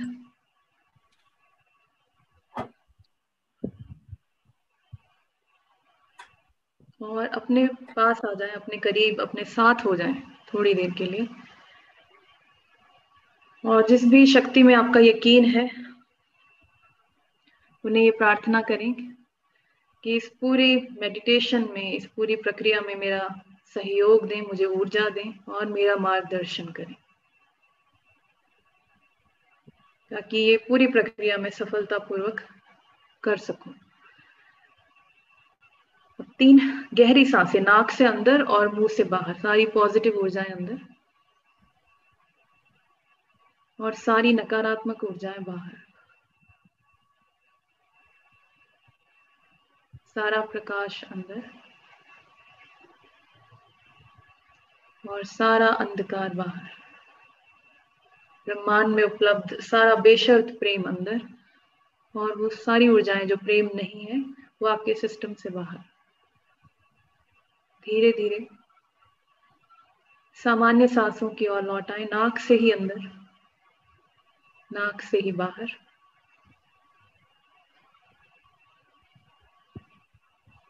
मन को पकड़ कर ले आए अपने हृदय में और अपनी सारी ऊर्जाओं को, विचारों को जहां जहां भी उलझे हैं वहां से सुलझा कर अपने हृदय में ले आए, एकत्रित कर लें पूरी तरह से अपने हृदय में। और हृदय से अपनी ऊर्जाओं को अपने पैरों की ओर ले जाएं। पैरों में पहुंचे, पैरों के तलवों में महसूस करें अपनी ऊर्जाओं को, और यहां से धरती में प्रवेश करें। धरती के अंदर जो कुछ भी है, मिट्टी, चट्टाने, पत्थर, पानी, तापमान, उन सबको महसूस करते हुए 10 फीट नीचे चले जाएं। धरती माँ के प्रेम को महसूस करें, धैर्य को, पॉजिटिविटी को, प्रेम को, और ये सारी पॉजिटिव ऊर्जाओं को आप इकट्ठा करें ऊर्जा के रूप में, और इन सारी पॉजिटिव ऊर्जाओं को लेकर अपने पैरों में वापस आ जाएं, और पैरों में बांटते हुए इस ऊर्जा को ऊपर की ओर खींचें, अपनी पूरी रीढ़ की हड्डी से होते हुए पूरे शरीर से गुजरते हुए ऊपर की ओर खींचें। अपनी पूरी विल पावर के साथ इस ऊर्जा को ऊपर की ओर खींचना है।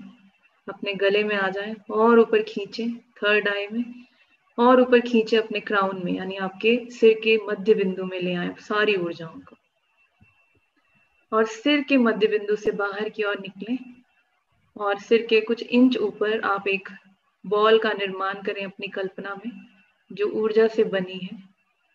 आप इसके भीतर हैं, आपका होश इसके अंदर है। थोड़ा रुककर इस बॉल के, इस गेंद के रंग को नोटिस करें, कल्पना करें, खुद ही दे दें एक रंग जो आपको पसंद है, जो पहला विचार आए। इससे आपकी कल्पना शक्ति मजबूत हो जाएगी और मन और फोकस्ड हो जाएगा। तो जिस भी रंग को आपने चुना है उस रंग की ये बॉल है, और आपका होश इसके अंदर है, और ये बॉल आपको लेकर ऊपर की ओर उठेगी, छत को पार कर जाए, बिल्डिंग को पार कर जाए, और ऊपर बादलों को पार करते हुए एयरप्लेन लेवल को भी पार कर जाए, और ऊपर और ऊपर और ऊपर पृथ्वी के ऑरा को पार करें, अंतरिक्ष में आ जाएं, जहां अलग अलग ग्रह हैं, नक्षत्र हैं, आकाश गंगाएं हैं, अलग अलग रंगों की रोशनियां हैं, dim light, bright lights, colourful lights, lights after lights, उन सबको पार करते हुए और ऊपर और ऊपर और ऊपर अंतरिक्ष में जो कुछ भी है उसे पार करते जाएं, और खींचे अपने होश को ऊपर की ओर, और ऊपर और ऊपर और ऊपर चले जाएं, और ऊपर चले जाएं, इस बार और ऊपर अंतरिक्ष के अंतिम बिंदु को पार कर जाएं, और आप पाएंगे अपने आप को एक सुनहरे प्रकाश में, गोल्डन लाइट में, जो उच्च ऊर्जाओं का तल है, जहां सभी धर्मों और विश्वासों से जुड़े हुए ऊंची ऊर्जाएं, संत, महात्मा, गुरु, देवी, देवता, पैगंबर, जिनमें भी आपका यकीन है कि वो आपसे उच्च है, जिनमें उच्च बुद्धिमत्ता है, उच्च गुण है, सबका तल है। आज बुद्ध पूर्णिमा पर आप भगवान बुद्ध से भी वहां पर मिल सकते हैं, उन्हें भी याद कर सकते हैं, स्मरण कर सकते हैं।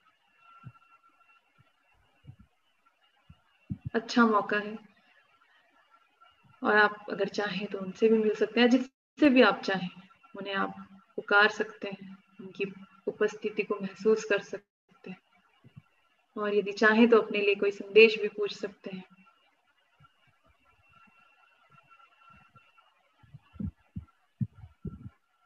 थोड़ी देर के लिए आप मेरी आवाज नहीं सुनेंगे, इसी तल पर रुक जाएं, और जो कुछ भी आपको महसूस हो उसका मेंटल नोट बना लें।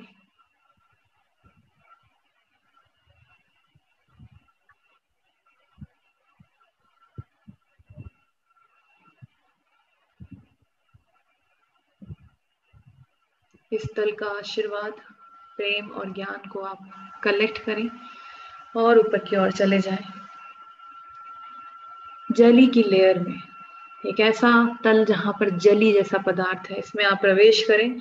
यहाँ पर बॉल ऑफ लाइट मेल्ट हो जाएगी, घुल जाएगी, आप आराम से तैरते हुए ऊपर की ओर निकल आए नियमों के तल पर, जहां उससे भी उच्च ऊर्जाएं हैं, इस ब्रह्मांड के नियम, जैसे समय का नियम, स्थान का नियम, विचार का नियम, ऊर्जा का नियम, आकार का नियम, गुरुत्वाकर्षण का नियम, आकर्षण का नियम, कर्मा का नियम, कारण और प्रभाव का नियम। क्योंकि आकार का नियम है तो इस तल पर आप अनगिनत आकार, चिन्ह, प्रतीक, इनकी कल्पना करते हुए ऊपर की ओर खींचे अपनी ऊर्जाओं को, और ऊपर चले जाएं, और ऊपर और ऊपर और ऊपर, कहीं नहीं रुके, ऊपर की ओर बढ़ते चले जाएं अंतिम नियम पर, जो है लॉ ऑफ कंपैशन, करुणा का नियम।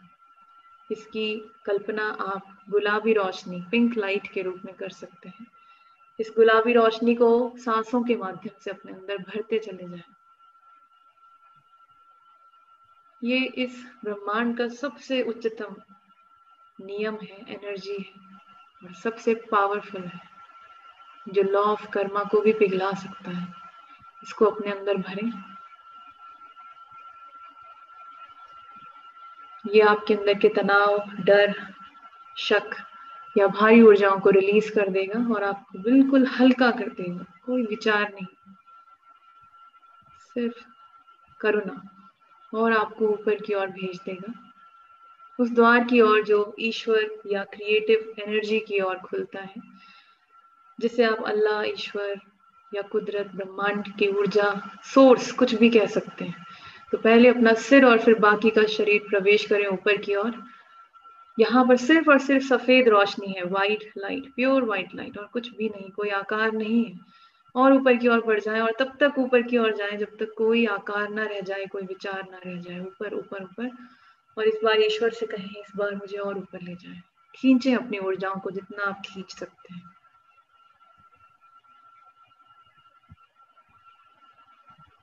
और जैसे जैसे आप ऊपर की ओर खींच रहे हैं, मस्तिष्क में प्योर थीटा स्टेट क्रिएट हो रही है।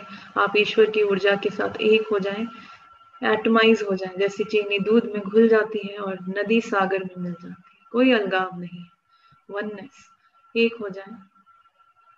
यहाँ पर हम सबसे पहले उन सभी लोगों को बेशर्त प्रेम की ऊर्जा भेजेंगे जो हमारे यूनिवर्स में है, जो हमसे जुड़े हैं डायरेक्टली या इनडायरेक्टली, जो किसी भी प्रकार के कष्ट से गुजर रहे हैं। तो आप मेरे साथ इस कमांड को दोहराएंगे मन में ही। ईश्वर, मैं और आप एक हैं, कोई अलगाव नहीं है। ये आदेश है या ये प्रार्थना है, रिक्वेस्ट है कि वो सभी लोग जो मुझसे जुड़े हैं, मेरे यूनिवर्स में है, डायरेक्टली या इनडायरेक्टली, जो किसी भी प्रकार के कष्ट से गुजर रहे हैं, जो शरीर में है या नहीं है, उन्हें बेशर्त प्रेम भेज दें, सबसे उच्चतम और सबसे बेहतर तरीके से, in the highest and the best way. धन्यवाद क्रिएटर, ये हो गया, ये हो गया, ये हो गया। क्रिएटर मुझे दिखाएं। और कल्पना करें एक प्रकाश की बॉल की, जो प्रतीक है आपके जीवन का, उन सभी लोगों का जो आपसे जुड़े हैं। इस बॉल में प्रवेश करें और दृष्टा हो जाएं, ऑब्जर्वर, विटनेस, दर्शक की तरह महसूस करें। जो कुछ भी आपको महसूस हो, वो सभी लोग जो आपकी फोन बुक में है, जो आपके कॉन्टेक्ट लिस्ट में है, जो आपके व्हाट्सएप ग्रुप में है, जो उनके भी परिवारों में है, जो शरीर में है या नहीं है, ईश्वर को पता है कि किस तक वो ऊर्जा पहुंचनी है आज। तो आप वहां पर विटनेस करें, साक्षी भाव से देखें कि ईश्वर उस ऊर्जा को कैसे भर रहे हैं एक एक व्यक्ति के अंदर, या सामूहिक रूप से। पूरी प्रक्रिया में आप ईश्वर से कह सकते हैं, मुझे और दिखाएं, मुझे और क्लियर बताएं। तो कुछ समय के लिए आप मेरी आवाज नहीं सुनेंगे और इस प्रक्रिया को अंत तक दृष्टा भाव से महसूस करेंगे।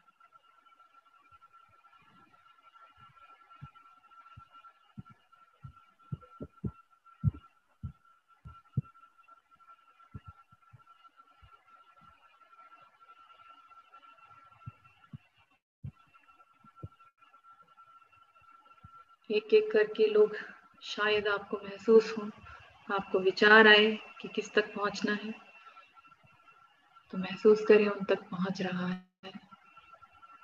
तो सभी लोग जिन्होंने किसी को खोया है, वो लोग जो आर्थिक या मानसिक कष्ट से गुजर रहे हैं, शारीरिक कष्ट से गुजर रहे हैं, वो लोग भी जो शरीर को छोड़ रहे हैं या छोड़ चुके हैं।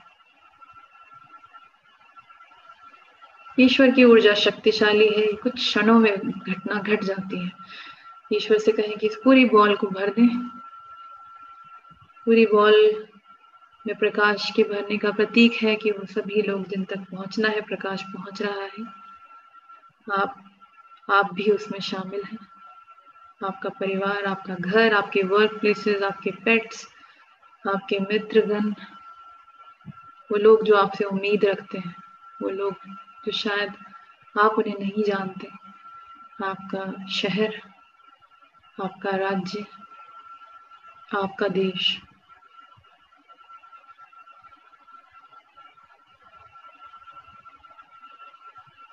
पूरी बॉल को भर के आराम से बाहर आ जाएं, ईश्वर के तल पर आ जाएं, सफेद रोशनी में ईश्वर का धन्यवाद दें और ईश्वरीय ऊर्जा में यानी व्हाइट लाइट में अपने आप को शुद्ध करें, प्योर करें, प्योरीफाई करें। जैसे स्नान कर रहे हो आप प्रकाश में, कोई और एनर्जी ना रह जाए आप में, सिर्फ और सिर्फ ईश्वरीय ऊर्जा, बाकी सब धुल जाए, बह जाए।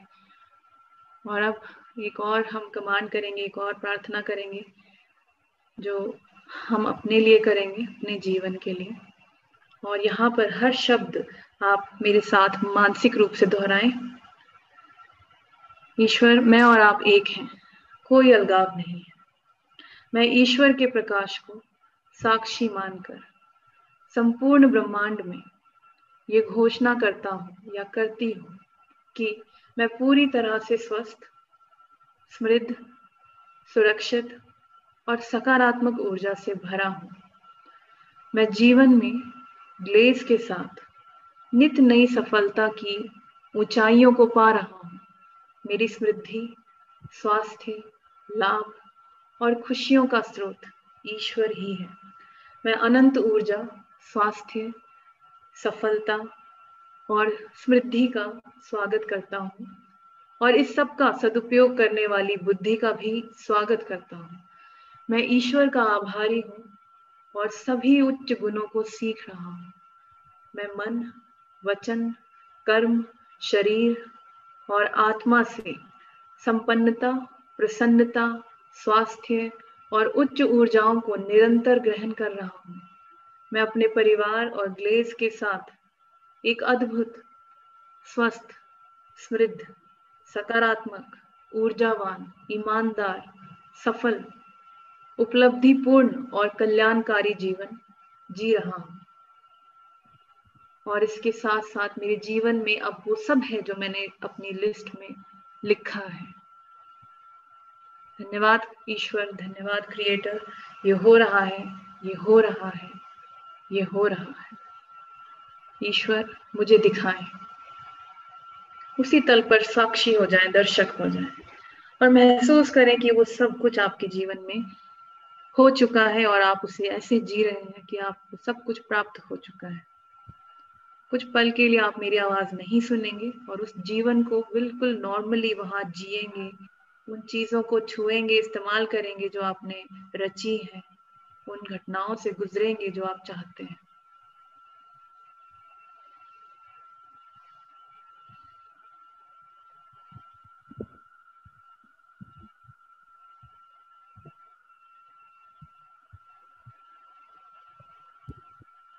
आप ईश्वर से पूछ सकते हैं कि आपको दिखाएं कि आपकी आर्थिक संपन्नता की सबसे हाईएस्ट स्थिति क्या है, आपकी पारिवारिक खुशियों की हाईएस्ट, उच्चतम स्थिति क्या है, आपका स्वास्थ्य, आपका आध्यात्मिक रास्ता,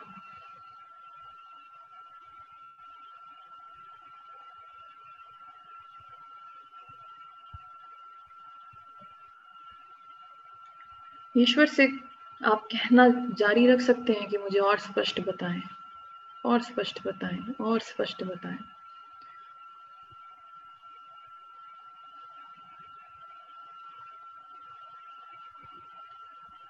और अब अपनी 3 उपलब्धियां पूछें। आज आप नए व्यक्ति हैं, आज आप फिर से पूछें, ईश्वर उस जीवन में, उस उच्चतम और बेस्ट जीवन में मेरी सबसे हाईएस्ट अचीवमेंट, उपलब्धि क्या है? 3 उपलब्धियां। पहली उपलब्धि मुझे बताएं और इंतजार करें, विचार आएगा।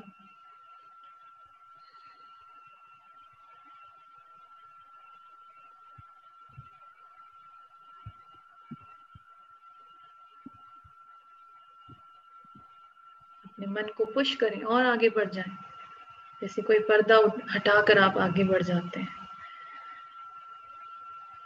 और ठीक ठीक पहचाने कि क्या है उपलब्धि। जब पहली उपलब्धि पता लग जाए तो दूसरी उपलब्धि पूछें, जैसे दूसरा पर्दा हटाकर और आगे बढ़ जाए।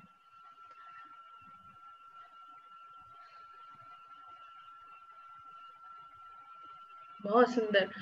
तीसरी उपलब्धि पूछें, जैसे तीसरा पर्दा हटाकर आगे बढ़ जाए। ठीक ठीक पहचाने उस विचार को।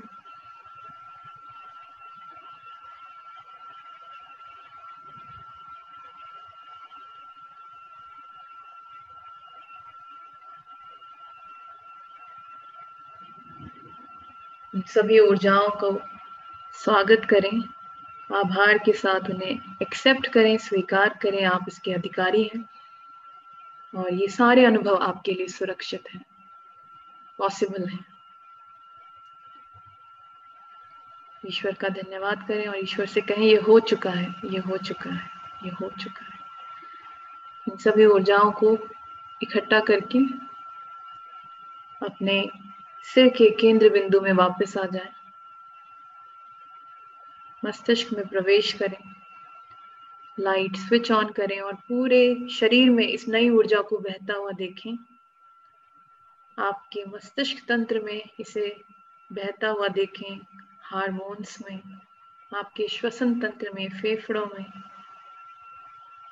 आपके पाचन तंत्र में, सभी ग्लैंड्स, पैनक्रियाज, सारे नाड़ी तंत्र में, खून में बहता हुआ महसूस करें, ऑक्सीजन में बहता हुआ महसूस करें। एक एक सेल, कोशिका, फ्रेगमेंट में इन नई ऊर्जाओं को आप स्वीकार कर लें। बहुत बढ़िया।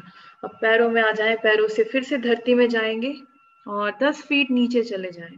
धरती माँ भी क्रिएटर ईश्वर का ही एक हिस्सा है, उनका धन्यवाद दें इस जीवन के लिए, इस अवसर के लिए।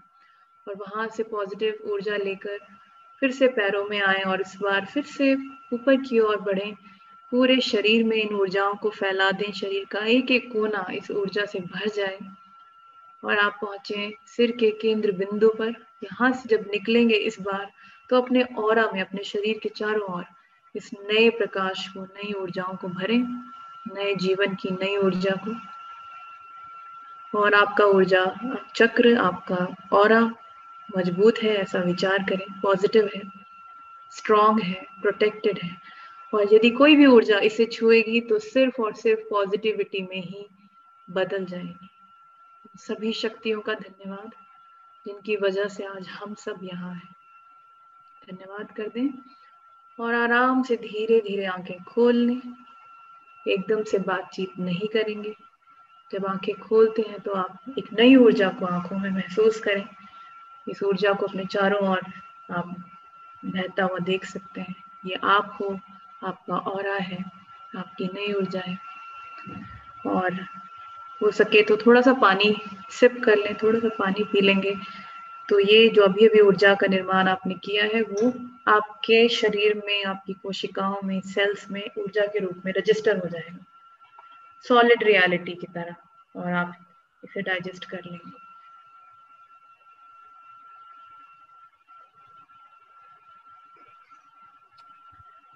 तो मुझे लगता है आज और भी अच्छा हुआ। जो लोग लगातार कर रहे हैं उनका भी, और जो लोग पहली बार जुड़े उनका भी। जो ऊर्जाएं हम रोज पैदा कर रहे हैं, ऐसा नहीं है कि जो पहली बार जुड़ रहा है उसको नहीं मिलेगी, उसको भी उतनी ही मिलेगी, पर लगातार करना जरूरी है। हाँ जी। सो पैनल में अगर कोई बताना चाहे तो प्लीज जरूर अपना अनुभव शेयर करें। वो 3 चीजें जरूर बताएं जो आपको महसूस हुए वहां पर। जी मैं बिल्कुल। राम राम, नमस्ते चेतन सर को, सरबजीत सर, रोम श्री मैम, कुश सर, वृंदावन जी, सबको राम राम, नमस्कार। सर सबसे पहले तो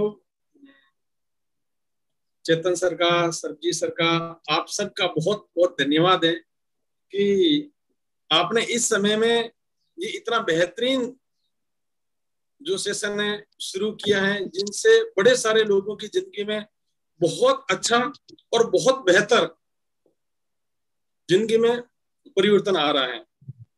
मैम सबसे पहले तो मैं 2012 से लगभग आपसे या एससीपी के माध्यम से जुड़ा हुआ हूँ। लगभग मैंने हर जगह पर दिल्ली से 2012 से ट्रेनिंग करी थी, उसके अलावा जयपुर राजस्थान में, उसके अलावा मैंने खुद ने अलग अलग जगह पर एमपी, राजस्थान, गुजरात, सब जगह पर लगभग एससीपी की ट्रेनिंग दी है। और मैं खुद सर्टिफाइड ट्रेनर हूँ और साथ ही साथ मास्टर ट्रेनर भी हूँ। तो इस ट्रेनिंग की वजह से मेरी खुद की जिंदगी में बहुत बड़ा परिवर्तन आया है, यानी 30-60 डिग्री चेंजेस आया है।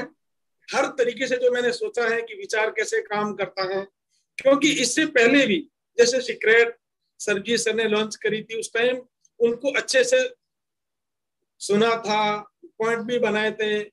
उसके बाद में जब ये एससीपी शुरू हुई थी तो इनसे भी बहुत अच्छा लगा और अफर्मेशन के बारे में पता चला कि विचार कैसे काम करते हैं, मन कैसे काम करता है। तो मेरी जिंदगी में मैंने जो भी सोचा था वो सारा पूरा हुआ है। एक इस एससीपी के माध्यम से मैं मैडम बताना चाहता हूँ, जैसे मैंने सोचा था कि जैसे अफर्मेशन बनाते हैं, तो मैंने अफर्मेशन बनाई थी, मैं सफल, स्वस्थ और खुश हूँ। वो अफर्मेशन के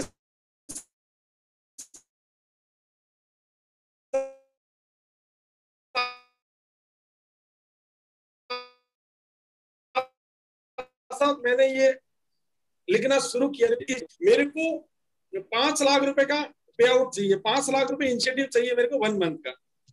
मैडम आपको मैं बताना चाहूंगा, मेरी 31 जनवरी को शादी थी और मेरे को 10 जनवरी को जो स्टार प्रेसिडेंट लेवल का जो इंसेंटिव मिला था, पहला इंसेंटिव शादी से 20 दिन पहले, क्योंकि पहले इंसेंटिव 10 तारीख को आया करता था, तो 31 जनवरी को शादी थी और मेरा पहला पे आउट आया था 10 जनवरी को, 21 दिन पहले, वो था 6,32,258 रुपए का।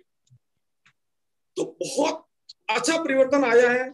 आज मैं अफर्मेशन भी लिखता हूँ और हर तरीके से, जैसे भी ये 12 दिन से प्रोग्राम चल रहा है, अपने आप में बहुत ज्यादा मैं मोटिवेट हो रहा हूँ। डेली जिस तरीके से मैं सेशन को अटेंड कर रहा हूँ, जैसे जैसे मैं आगे बढ़ रहा हूँ, तो बहुत अच्छा अंदर से एक चेंजेज आ रहा है, बहुत अच्छा परिवर्तन आ रहा है। दूसरी चीज मैडम, आज मैंने जो 3 चीजें अपने आप में जो देखी हैं, तो सबसे पहले तो ये था कि गेलवे के डिस्ट्रीब्यूटर हैं, इसमें से हम बड़े सारे लोग ऐसे हैं जो आयुर्वेदिक हॉस्पिटल हैं। जैसे पता नहीं, या तो ये जिस तरीके से महामारी चल रही है उस हिसाब से माइंड में आया, या मैंने इस तरीके से देखा कि आयुर्वेदिक हॉस्पिटल है जिसमें हर स्टेट के अंदर 1 या 2 हॉस्पिटल हैं, और वो हॉस्पिटल वो लोग चला रहे हैं जो ग्लेज के डिस्ट्रीब्यूटर हैं। हम सब लोग मिलकर के पार्टिसिपेट करके वो हॉस्पिटल चला रहे हैं, और उसमें उन लोगों का जो इलाज हो रहा है आयुर्वेदिक पद्धति से, जो मतलब अपना इलाज कहीं नहीं करवा पा रहे हैं फाइनेंशियल प्रॉब्लम की वजह से, तो उन लोगों का बहुत अच्छा इलाज हो रहा है, और वो सारे लोग मिलकर के ग्लेज के डिस्ट्रीब्यूटर मिलकर उस हॉस्पिटल को चला रहे हैं। तो सबसे पहली चीज मैंने ये नोटिस करी थी। और दूसरी चीज थी कि ये कंपनी का बहुत बड़ा इवेंट हो रहा है, जिसमें हम सब लोग कंपनी के जो टॉप के लोग हैं, प्रेसिडेंट, रॉयल प्रेसिडेंट, उसके अलावा बहुत सारे और भी ऐसे लोग, डायरेक्टर, सीनियर डायरेक्टर लेवल के लोग हैं, जो यूरोप के किसी कंट्री के अंदर बहुत बड़ा इवेंट कर रहे हैं। तो यहाँ इंडिया से तो बहुत कम लोग गए थे, लेकिन वहां के लोग बहुत ज्यादा थे, जो डिस्ट्रीब्यूटर थे, अलग अलग जगह से लोग आए थे, लोग बहुत हैप्पी थे, बहुत ज्यादा खुश थे। अब यूरोप में कौन सा कंट्री था वो प्रॉपर नहीं दिखा था, लेकिन यूरोप के किसी देश के अंदर ही हम बहुत बड़ा इवेंट कर रहे हैं। तो ये चीज मैंने देखी थी। और तीसरी चीज मैंने देखी थी कि मेरा खुद का नेटवर्क बहुत स्पीड से ग्रो कर रहा है, बहुत सारे लोग प्रमोशन ले रहे हैं, अपने बड़े बड़े इंसेंटिव कमा रहे हैं, और बहुत ज्यादा लोग खुश हैं। तो ये 3 चीजें हैं जो मैंने देखी है। बाकी थैंक यू सो मच।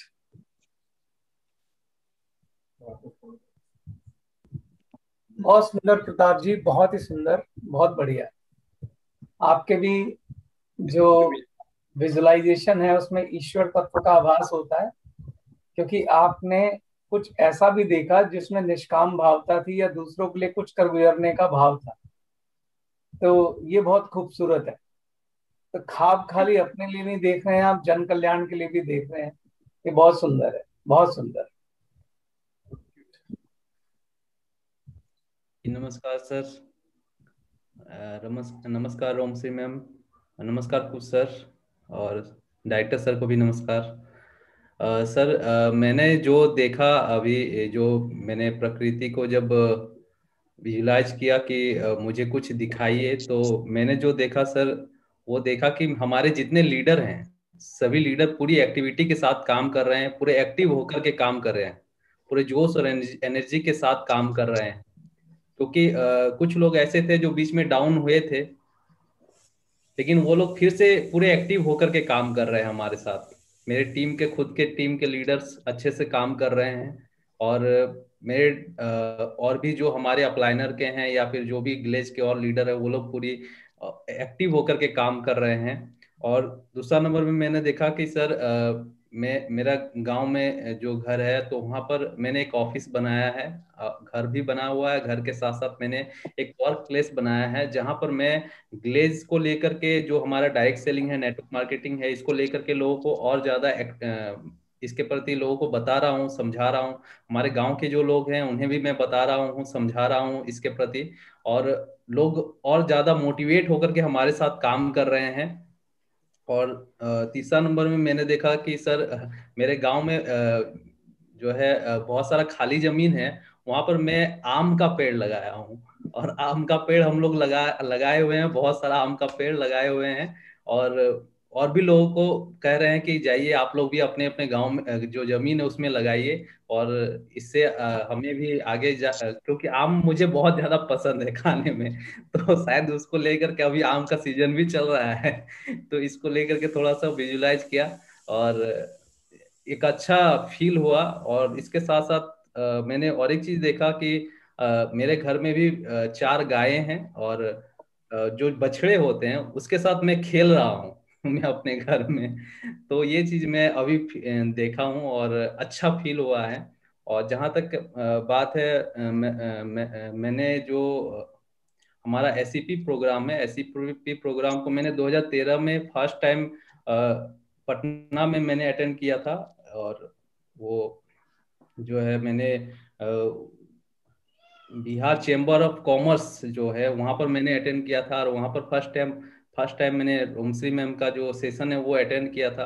और पूरा सेशन अटेंड करने के बाद एक अलग एनर्जी फील हुआ था। तब से मैं अफर्मेशन कर रहा हूँ। मैं लखनऊ में 4 साल रहा था, तो लखनऊ में मैंने वहाँ से अच्छा, मेरा बहुत बढ़िया टीम डेवलप हुआ है, और बहुत अच्छा मेरे टीम में काम हुआ है। मैंने बहुत अच्छा इंसेंटिव भी बनाया है, और बहुत सारे अचीवमेंट अफर्मेशन के दम पे किया है। और अफर्मेशन में हमेशा लिखता हूँ, और मैं एक जो है एक डायरी भी लिया हूँ जो जिसमें अफर्मेशन लिखने का पूरा है, कि यहाँ पर अफर्मेशन भी मैं लिख सकता हूँ, डेली गोल क्या है और दिन का पूरा दिन भर का एक्टिविटी मेरा क्या क्या है वो चीज़ मैं यहाँ लिख सकता हूँ। मेरा टॉप 3 प्रायोरिटीज क्या है, वो मैं क्या काम करूंगा आज दिन भर में 3 काम। तो ये डेली में लिखता हूँ, और ये बहुत अच्छा चीज़ है, और मैं करता हूँ तो बहुत अच्छा फील होता है जब सारा काम कर लेता हूँ तो। Thank you sir. बहुत सुंदर, बहुत सुंदर वैद्यनाथ जी, बहुत बढ़िया जी। बहुत बहुत धन्यवाद प्रताप जी, आपका भी और वैद्यनाथ जी का। थैंक यू भैया। तो जैसे कि चेतन सर ने कहा कि आप दोनों की ही जो थॉट था, जो प्रक्रिया थी, उसके अंदर एक बात बड़ी अच्छी थी कि आप सबके भले की बात कर रहे थे। अगर पेड़ लगाना है तो वो भी कहीं ना कहीं प्रकृति की मदद करना है, सबकी मदद करना है। और जैसे प्रताप ने कहा आयुर्वेदिक हॉस्पिटल, वो तो बहुत ही गजब की, बहुत ही कमाल की बात थी। तो आप एक प्रैक्टिस और करें, मेरा इसके साथ एक सुझाव है सब लोगों को। मैंने खुद भी ये कल रात को ही ये विचार मन में आया है, वो आप सब लोगों के साथ शेयर करता हूँ, क्योंकि मैं तो आज से इसके ऊपर काम करूंगा ही, निश्चित रूप से करूंगा। कि आपका कोई भी कर्म, जब मैं कर्म कहता हूं तो कर्म में सोच भी आती है, अगर उससे किसी का भी नुकसान होता है, किसी को भी क्षति होती है, इंक्लूडिंग प्रकृति, तो आप उसे ना करें, आप उसे अवॉइड करें। आपको प्रयास ये करना चाहिए। मतलब जैसे अभी चेतन सर ने बड़ी अच्छी बात बोली आज सबकॉन्शियस माइंड की, तो मैं उसमें मैंने आपसे पहले जिक्र किया अवेयरनेस का। तो आगे के जो एपिसोड्स होंगे उसके अंदर मैं ये चाहूंगा कि कुछ चीजें चेतन सर, कुछ मैं, कुछ रोमश्री जी, हम लोग मिलकर आपके साथ शेयर करें कि अवेयरनेस किन किन चीजों के लिए जरूरी है। जैसे मैं आपके साथ उदाहरण शेयर करता हूँ। हमारा जो शरीर है उसका करीब करीब 80% जो हिस्सा है वो पानी, 80%। और हमारी लाइफ में पानी का एक बहुत महत्वपूर्ण रोल, जो पानी हम पीते हैं, क्या आप जानते हैं उसको भी अमृत बनाया जा सकता है, क्योंकि सब कुछ वाइब्रेशन है। उस पानी को पीने से पहले अगर आप अवेयरनेस की स्थिति में रहें और आप उसे वो पॉजिटिव वाइब्रेशन दें। जैसे हम कहते हैं ना कि ईश्वर को भोग लगाना किसी चीज का, तो ईश्वर उसको ग्रहण नहीं करते, लेकिन उनकी वाइब्रेशन उसमें आ जाती। तो हम वो वाइब्रेशन लेकर हर बार पूरे दिन में जो भी पानी पीते हैं, यदि आप उसको ग्रहण करें तो फिर आप पानी नहीं पी रहे, आप अमृत पी रहे हैं, वो अमृत बन जाए। वो है अवेयरनेस की स्थिति। जो भोजन आप खा रहे हैं, खाने से पहले हम सब ने स्कूल में सीखा है कि खाने से पहले प्रार्थना करनी चाहिए। कुछ जो इंग्लिश स्कूल्स हैं उसमें प्रेयर कहते हैं, जो हमारे सनातन धर्म के साथ जुड़े हुए स्कूल्स हैं उनमें प्रार्थना कहते हैं कि आप प्रार्थना जरूर करें। और हमें तब लगता था कि शायद ये वो चीज है जो उस समय जरूरी है, जो हमें बताई गई, लेकिन हमने कहीं ना कहीं, मैं अब ये महसूस कर रहा था, चीजें हम करते थे लेकिन हमने छोड़ दी। तो ये कार्यक्रम कहीं ना कहीं ऐसा रोल प्ले कर रहा है जैसे हनुमान जी अपनी शक्तियां भूल गए थे और जामवंत थे जिन्होंने उनको एहसास कराया। तो यहाँ जामवंत बन के रोमश्री जी बैठी हैं, चेतन सर बैठे हैं, जो हम लोगों को ये एहसास करा रहे हैं कहीं ना कहीं कि हम सब वो करते थे। अगर आप याद करें, हमने खाने से पहले जीवन में प्रार्थना की है, ये सारी एक्टिविटीज हम करते थे, दोबारा वापस वहीं आने की जरूरत। तो आने वाले जो कार्यक्रम है उसमें मैं चाहूंगा कि चेतन सर आप खासकर, क्योंकि आप जब बोलते हैं तो माँ सरस्वती जो है वो विराजमान है आपके कंठ पे, मुझे लगता है जब आप जीवा पे जब आप बात करते हैं और वो इतनी सरलता से समझाते हैं चीजों को। तो जीवन में अवेयरनेस में मैं चाहूंगा कि रोज हम कुछ ना कुछ कवर करें, चाहे वो जल को लेके है, खाने को लेके है, आपके सोचने को लेके है। Awareness is the key. तो ये एक चीज जरूर है जो मैं आप सबके साथ शेयर करना चाहता हूँ कि आप हर पल इस अवेयरनेस के थॉट में रहे कि मेरा कोई भी ऐसा कर्म, इंक्लूडिंग माय थॉट, अगर उससे किसी को क्षति पहुंच रही है, इंक्लूडिंग प्रकृति को, तो मुझे उसको हटाना है, मुझे उसको क्लियर करना है। जैसे कि अगर आप हवन करते हैं तो हवन करते हुए भी उस सामग्री के साथ हवन करना है जिससे कि प्रकृति को नुकसान ना पहुंचे, वहां उस लेवल तक भी आपको सोचना, मतलब आपका थॉट जितना प्योर हो सके, क्योंकि जो चेतन सर कह रहे हैं बात उसी से जुड़ी हुई है। अगर आप जो भी कर्म कर रहे हैं उससे किसी का भी नुकसान हो रहा है, फिर वो बात परमार्थ की नहीं है, फिर तो स्वार्थ की। मेरा स्वार्थ से अगर किसी को नुकसान हो रहा है फिर वो परमार्थ हो ही नहीं सकता। तो परमार्थ तो वो है जिसमें मेरा भी भला है और सबका भला है, साथ बाकी सबका भला है, ऐसा मुझे लगता है। बहुत सुंदर, बहुत सुंदर, बहुत बढ़िया। तो अब मैंने जैसे हमेशा कहा था कि मेरे पास बहुत सारे सवाल होते हैं, कल भी थे, कल कुछ छूट गए थे, तो आज मैं चेतन सर से फिर सवाल पूछना चाहता हूँ। कल वो सवाल रह गया था कि हम लगातार अफर्मेशन की बात कर रहे हैं। आज सर आपने सबकॉन्शियस माइंड की बात की, आपने लुइस डे की बात की, उसके अंदर आपने बहुत सारी अफर्मेशन का जिक्र।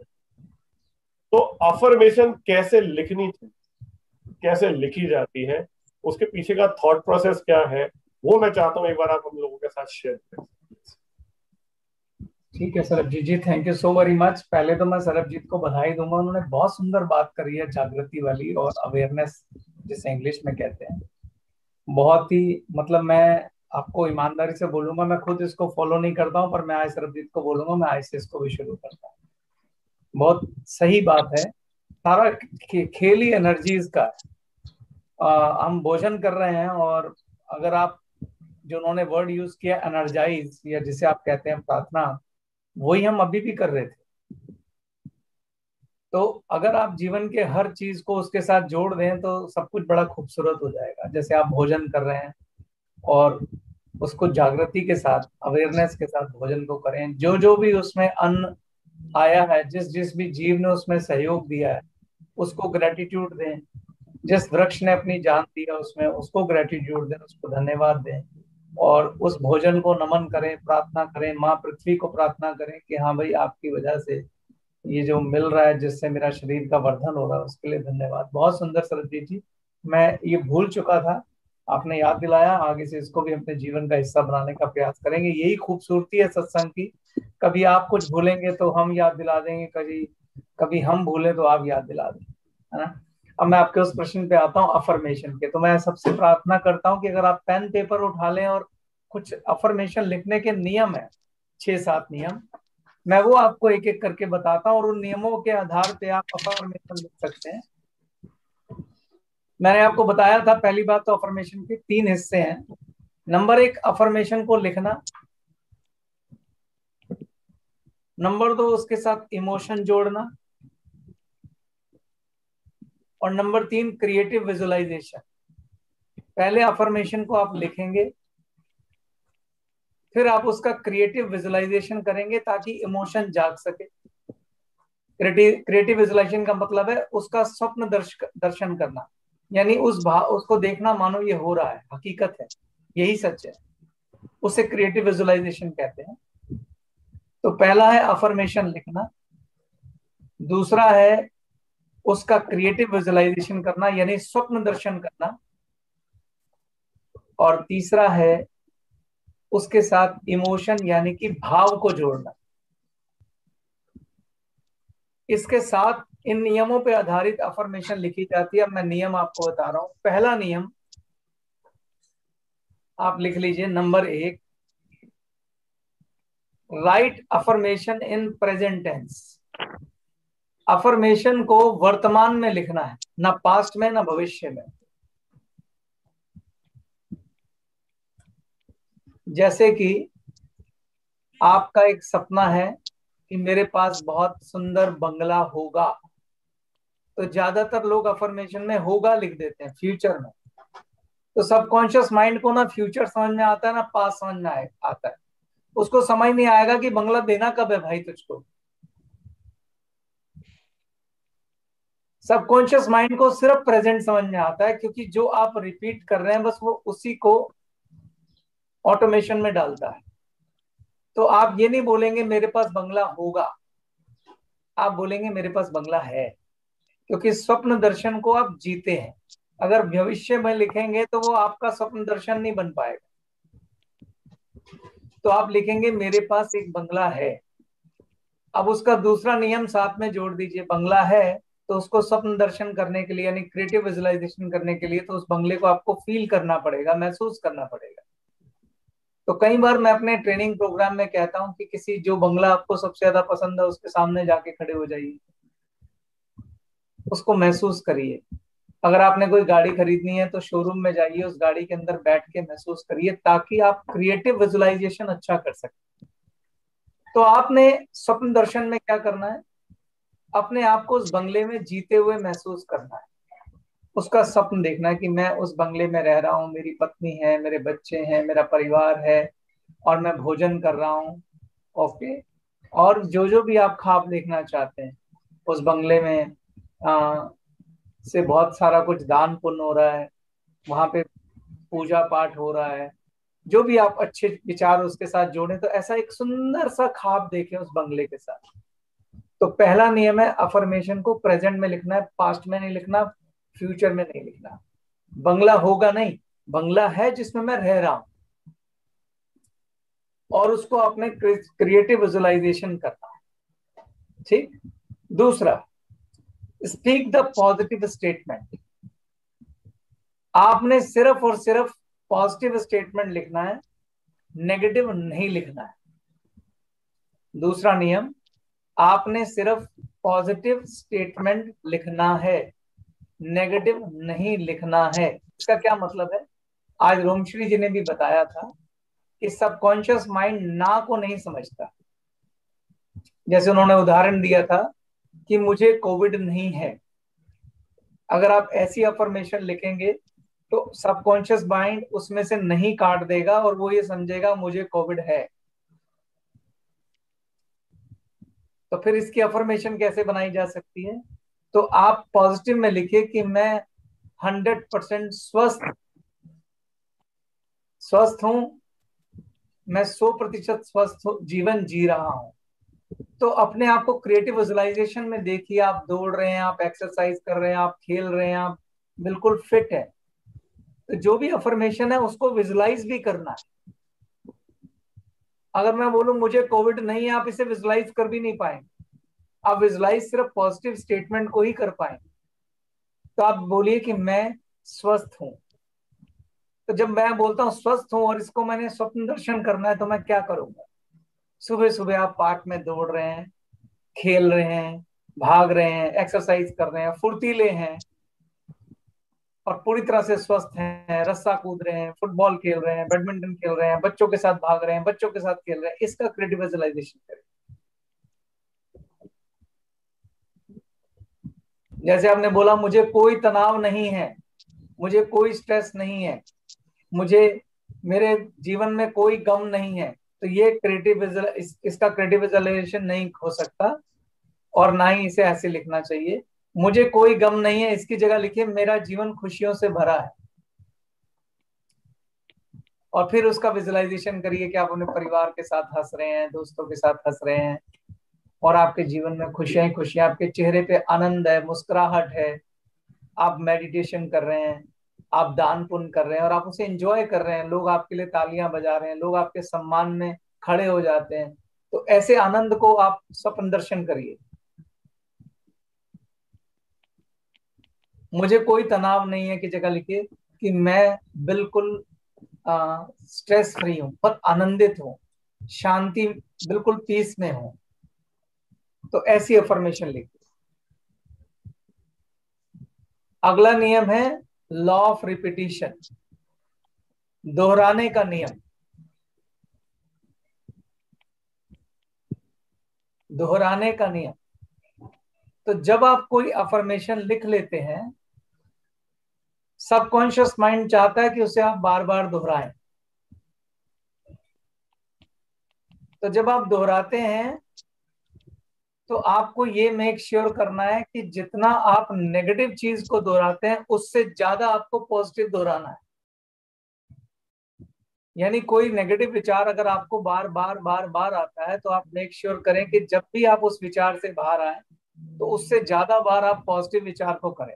वरना एक सिंपल नियम रखें कि दिन में 3 बार, कम से कम 21 बार अफर्मेशन करें और ऐसा 90 दिन तक करें। Law of 90 days. दिन में 3 बार, 21 बार और 90 दिन तक अगर आप वो अफर्मेशन करेंगे तो वो सब कॉन्शियस माइंड में फीड हो जाएगा। अगला नियम है जो भी अफर्मेशन आपने लिखी है उसके साथ भाव को जोड़ें, इमोशंस को जोड़ें। यानी कि अगर आप ये बोल रहे हैं कि मैं बहुत शांत हूं, मैं बहुत खुश हूं, तो आप शांत हो या खुश हो उसको इमोशन के बगैर नहीं हो सकते आप। उस अगर खुश है तो वो एक भावना है, एक फीलिंग है। तो जब आप उसका स्वप्न दर्शन करेंगे यानी क्रिएटिव विजुअलाइजेशन करेंगे तो उसमें खुद को खुश देखिए, आनंदित देखिए। जिस भी चीज से आपको आनंद मिलता है आप वो करिए। जैसे मेडिटेशन कर रहे हैं, किसी को उसी में आनंद मिलता है किसी को दान पुण्य करके आनंद मिलता है, किसी को खेल के आनंद मिलता है, किसी को अपने परिवार के साथ हंसते खेलते आनंद मिलता है, किसी को बच्चों के साथ आनंद मिलता है, किसी को भगवान की भक्ति करके आनंद मिलता है। उस अवस्था को महसूस करिए, उस आनंद को महसूस करिए। जो सपना आपने देखा है, जो ड्रीम आपने देखा है, उसके आनंद को महसूस करिए। अगला नियम है कीप अफर्मेशन सिंपल। अफर्मेशन छोटी छोटी और सिंपल होनी चाहिए। बहुत बड़ी बड़ी और कॉम्प्लिकेटेड ना बोल पाए इसके पीछे क्या लॉजिक है वो भी बताता हूं। आप जिस भी धर्म से बिलीव करते हो, जब ईश्वर का जप आपको बताया जाता है तो छोटा सा बताया जाता है। जैसे हमारे यहाँ जप है राम राम राम राम। बहुत बड़े मंत्र का जप आपको नहीं बताया जाता है ना। क्यों नहीं बताया जाता? क्योंकि बहुत बड़ा होगा तो उसको रिपीट करने में मुश्किल होती है, भाव ऊपर नीचे हो जाते। आपका ध्यान फिर शब्दों पे ज्यादा रहेगा, थॉट पे ज्यादा रहेगा। अगर सिंपल आप देखेंगे, कई बार कहते हैं हाथी के पांव में सबका पांव। कई बार आप छोटी चीज बोलेंगे तो सब कुछ मिल जाता है। जैसे मैंने हमेशा एक बात को बोला कि दुनिया की सबसे अच्छी मांग है सद्बुद्धि। जब आप सद्बुद्धि मांगेंगे तो 1000 चीजें सॉल्व हो जाए। तो आपको बुद्धिमत्ता से ये सोचना है कि मैं क्या मांगू और क्या विजुलाइज करूं उसके साथ, कि मेरी 100 चीजें सिंपली सॉल्व हो जाए ना। अगर मैं बोलूं कि मैं बहुत बुद्धिमान, शांत और संपन्न हूं, कितनी सिंपल।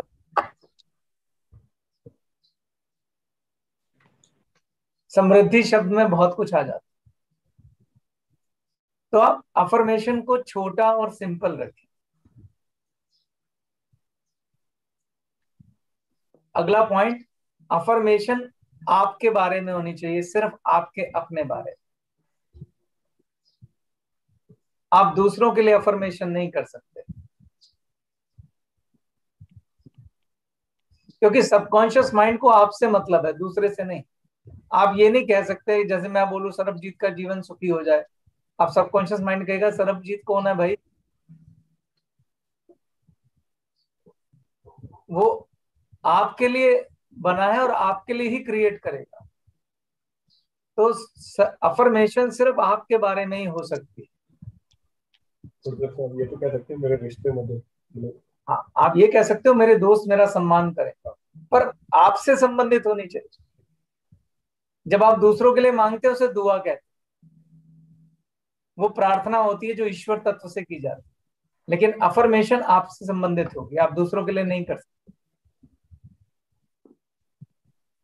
आप ये कह सकते हैं मेरी पत्नी, मेरा पिता, मेरे परिवार मुझे बहुत प्यार करते हैं, मुझे प्यार करते हैं, मेरा सम्मान करते हैं।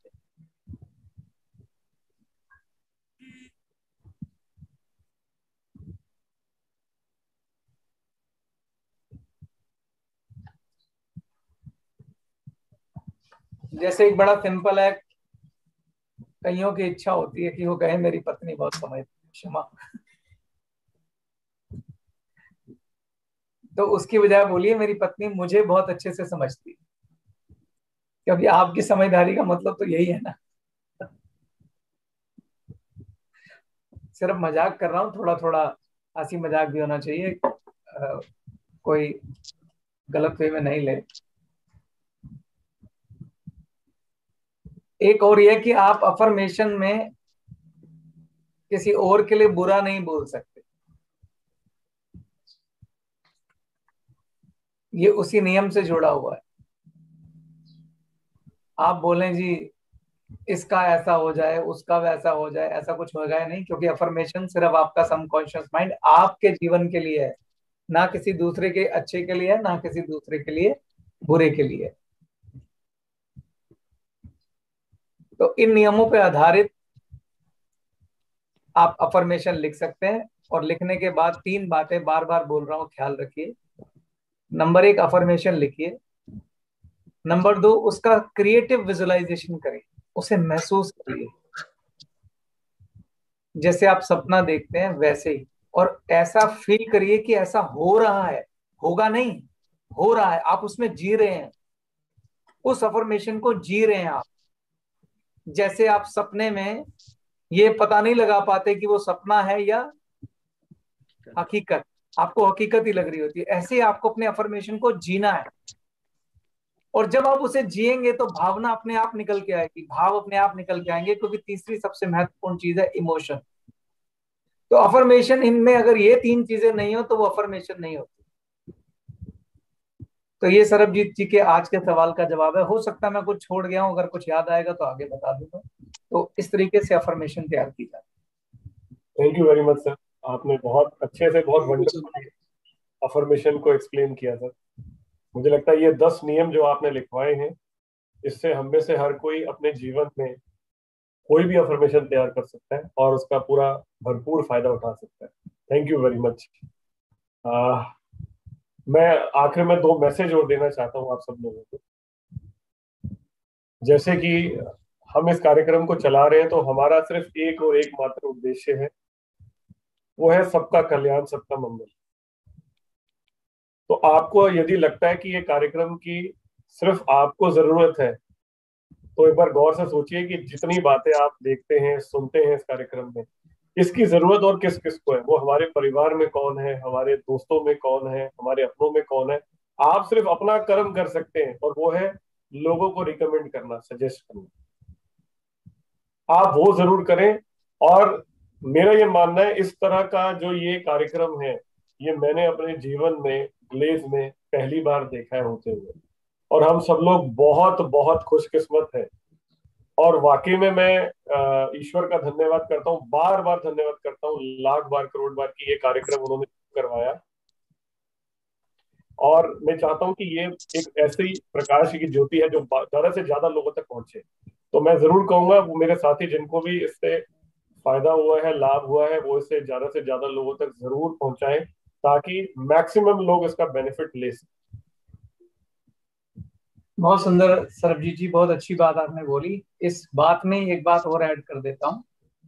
एक तो मैं नवीन से रिक्वेस्ट करूंगा कि जो मैं किताब की बात कर रहा था, you can heal your life, Louise L Hay की किताब है, उसको उसका जो है हिंदी में भी है, इंग्लिश में भी है, जिसमें आपको समझ में आएगा कि आपकी ऑलमोस्ट सभी बीमारियां आपके किसी विचार से जुड़ी हुई हैं।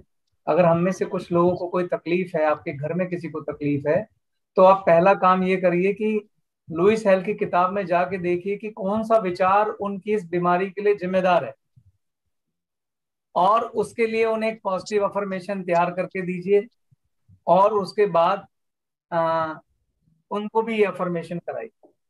आज का जो एपिसोड है, आज हमारा शायद आज डे 12 है हमारा। आप जिसको भी ये कह रहे हैं कि इस प्रोग्राम को अटेंड करें, तो उन्हें बोलिए कि पहले डे 12 का एपिसोड देखिए और समझिए कि थीटा है क्या, क्योंकि आज हमने इसी को विस्तार से बताया। उसके बाद ही इस प्रोग्राम में आगे वो जुड़े, क्योंकि हम बहुत कुछ है बताने वाला, इसी बात को हम बार बार नहीं बता सकते। अब आप दिमाग में बिठा लीजिए कि डे 12 का जो एपिसोड है, पहले वो देखिए, उसमें आपको समझ में आएगा कि हम एग्जैक्टली कर क्या रहे हैं। और दूसरा, मैं नवीन से बात रिक्वेस्ट करूंगा कि लुइस एल हे का कवर पेज एक बार शेयर कर दें, ताकि आपको जहां भी ये किताब हिंदी और इंग्लिश दोनों में उपलब्ध है, इसके पीछे अफर्मेशन दी हुई है, पॉजिटिव भी और वो नेगेटिव अफर्मेशन जो आपकी बीमारी के लिए जिम्मेदार है वो भी। तो उनसे आप अपने घर परिवार साथियों को एक पॉजिटिव विचार डाल के उनकी मदद कर सकते हैं।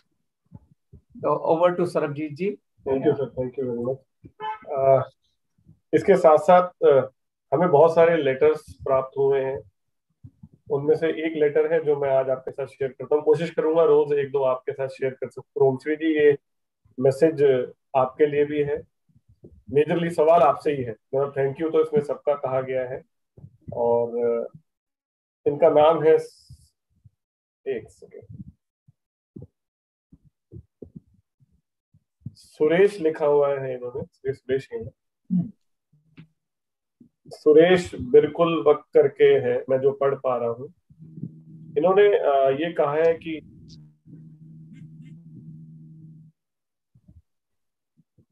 कृपया एक सुझाव, क्या ब्रह्मांड का कोई ट्यून है ब्रह्मांड की जिसके साथ आप कनेक्ट कर सकते हैं, कोई आवाज, कोई धुन उस तरह की। तो ये एक सवाल है इनका। सवाल तो और भी इन्होंने लिखे हैं। इन्होंने अगली चीज लिखी है, बोला जाता है हर ग्रह की अपनी एक धुन होती है, जैसे ओंकार नाद है, ओम का उच्चारण है, ऐसे ब्रह्मांड की भी क्या कोई ट्यून? तो इस विषय में आप कुछ बताएंगी, कुछ कहना चाहेंगी प्लीज? अब हर एक चीज की टोन होती है, हमारे शरीर की भी टोन है, हमारे शरीर के एक एक ऑर्गन की टोन है। तो जैसे अब मुझे इतना तो नहीं पता, मगर जितना पता है उतना ही बता पाऊंगी कि जैसे हम यहाँ पे बोला जाता है यथा पिंडे तथा ब्रह्मांडे, जो हमारे अंदर है वही बाहर है। तो बाहर भी एक पूरा एक ऑर्गेनिज्म है, पूरा जैसे एक शरीर ही मान लीजिए आप पूरे ब्रह्मांड को, उसके अलग अलग अंग हैं, ग्रह हैं, उन सबकी अलग अलग टोन है। तो कलेक्टिव टोन भी है हर एक धर्म में, जो है कहीं ना कहीं ओम की ध्वनि आपको सुनाई जरूर देगी, चाहे आप किसी भी धर्म की किसी भी जो मेजर मंत्र को अगर आप उठा लें तो आपको ये 5 अक्षर ओ ई म जिससे ओम बना है वो आपको सुनाई देगा। और ऐसा कहते हैं कि वो ब्रह्मांड की धुन है। बाकी मुझे ऐसा लगता है किसी के बोलने पर नहीं जाना चाहिए, थीटा में जाएं और ईश्वर से पूछें। ये मेरा तरीका है कि मैं ईश्वर से पूछती हूँ और आंसर मिलता है। आप थीटा करें और ईश्वर से पूछें कि ईश्वर मुझे बताएं कि ब्रह्मांड की टोन क्या है। आप ईश्वर से पूछें, ईश्वर मेरे हृदय मिलेगा। ये मेरा तरीका है कि आप ईश्वर से जरूर पूछें, और जब वो आपको बताता है तो वो एक अलग ही आनंद होता है। जैसे मैं अपना एक छोटा सा उदाहरण बताना चाहूंगी। कि जैसे मेरी मम्मी के घुटने में थोड़ी प्रॉब्लम है, जैसे आज चेतन जी बता रहे थे ना कि जो लोग स्टिफ होते हैं, या फिर उसका एक और भी एस्पेक्ट है कि जो लोग परिवर्तन को बहुत जल्दी डाइजेस्ट नहीं कर पाते। तो मम्मी के घुटनों में प्रॉब्लम है, तो एक बार मैं थीटा में पूछ रही थी कि इनको क्या खिलाऊं। मैं छोटी छोटी बातें भी पूछती हूँ, मुझे बहुत मजा आता है ईश्वर से बात करने में, क्या खिलाऊं इनको। तो मुझे जो कटहल की सब्जी होती है ना, वो दिखा रहे थे बार बार। तो मैंने मम्मी को कहा आप कटहल की सब्जी खाओ, कहते उससे थोड़ा ना मैं ठीक हो जाऊंगी। उसके बाद वो किसी आयुर्वेदिक वैद्य के पास गए एक हफ्ते बाद, और उन्होंने भी ये कहा कि अगर आप वो सब्जी खाओगे ज्यादा तो आपको बहुत फायदा होगा। तो वो फिर वैलिडेट हुआ। तो ऐसे ईश्वर से आप छोटी चीज पूछो, बड़ी चीज पूछो, ब्रह्मांड के रहस्यों के बारे में पूछो, आपको सब बताया जाएगा। तो मैं चाहती हूँ कोई एजेंट ना हो बीच में, आप खुद बात करें। और थीटा बहुत अच्छा एक माध्यम है, आप इससे जुड़े रहें और उससे बातचीत करें, आपको आंसर जरूर मिल जाएगा। बहुत खूब। इसमें एक सवाल हो रहा है चेतन सर, ये आपके लिए है। यदि आपको लगे कि इसका जवाब होता है तब तो आज के वक्त करते हैं, नहीं तो कल करेंगे, जैसा आपको ठीक लगे। उसमें इन्होंने लिखा है, क्या भाव बिना शब्द के प्रकट होते हैं? जैसे पृथ्वी पर बहुत सारी भाषाएं बोली जाती हैं, या फिर कोई गूंगा हो, बहरा हो, जिसकी कोई भाषा ना हो, जैसे छोटा बच्चा हो उसके भी भाव होते हैं, या जन्म से ही भाव गिफ्ट मिलते हैं, जैसे कि प्यार, खुशी, गुस्सा, एहसास, जो कि पंच इंद्रियों द्वारा उत्पन्न होते हैं। कृपया इसकी जानकारी दें। ये प्रश्न वैसे तो सिंपल एक लाइन में भी जवाब दिया जा सकता है, लेकिन विस्तार से जाना हो तो मुझे इंद्रियों और विषयों के बारे में आपको बात करनी पड़ेगी। और जो भाव है उसके लिए शब्दों की जरूरत नहीं होती। जो भाव है वो फीलिंग है, इमोशन। वो गूंगे में भी है, बहरे में भी है। तो ये तो एक लाइन का आंसर हो गया। लेकिन उन्होंने इंद्रियों का जिक्र छेड़ा है, तो इंद्रिय, विषय और गुण ये सब एक गहरा सब्जेक्ट है, इस पे बात की जा सकती है। तो धीरे धीरे हम जैसे जैसे आपके प्रश्न आएंगे तो जवाब देने का प्रयास करेंगे। तो आज मुझे लगता है हम बिल्कुल लास्ट के करीब खड़े हैं, और ये टॉपिक बड़ा गहरा है, विषयों का और इंद्रियों का और जितने भी हमारे तत्व हैं, तो कर्मेंद्रियां, ज्ञानेंद्रियां, तो इन पे बात की जा सकती है, लेकिन आज मेरे ख्याल से इसका टाइम नहीं है। Sure sir, sure. तो इसको जरूर डिटेल में डिस्कस करेंगे। सुरेश जी, आपका बहुत बहुत धन्यवाद लिखने के लिए। और भी बहुत सारी ईमेल्स हैं, लेटर हमें प्राप्त हुए हैं, जो हम समय समय पर आप लोगों के सामने लाते रहेंगे। क्योंकि मैंने हमेशा से कहा है, सीखने का सबसे अच्छा तरीका जो मुझे लगता है वो तो सवाल है। आप जितने ज्यादा सवाल पूछते हैं, इससे पता लगता है कि आप में जिज्ञासा है, आपके अंदर सीखने की बहुत प्रबल इच्छा है। तो जितने सवाल आते हैं उनसे हम सबको सीखने को मिलता है। तो सुरेश जी, आपका धन्यवाद। और इस कार्यक्रम को हम आज यहीं समाप्त करते हैं।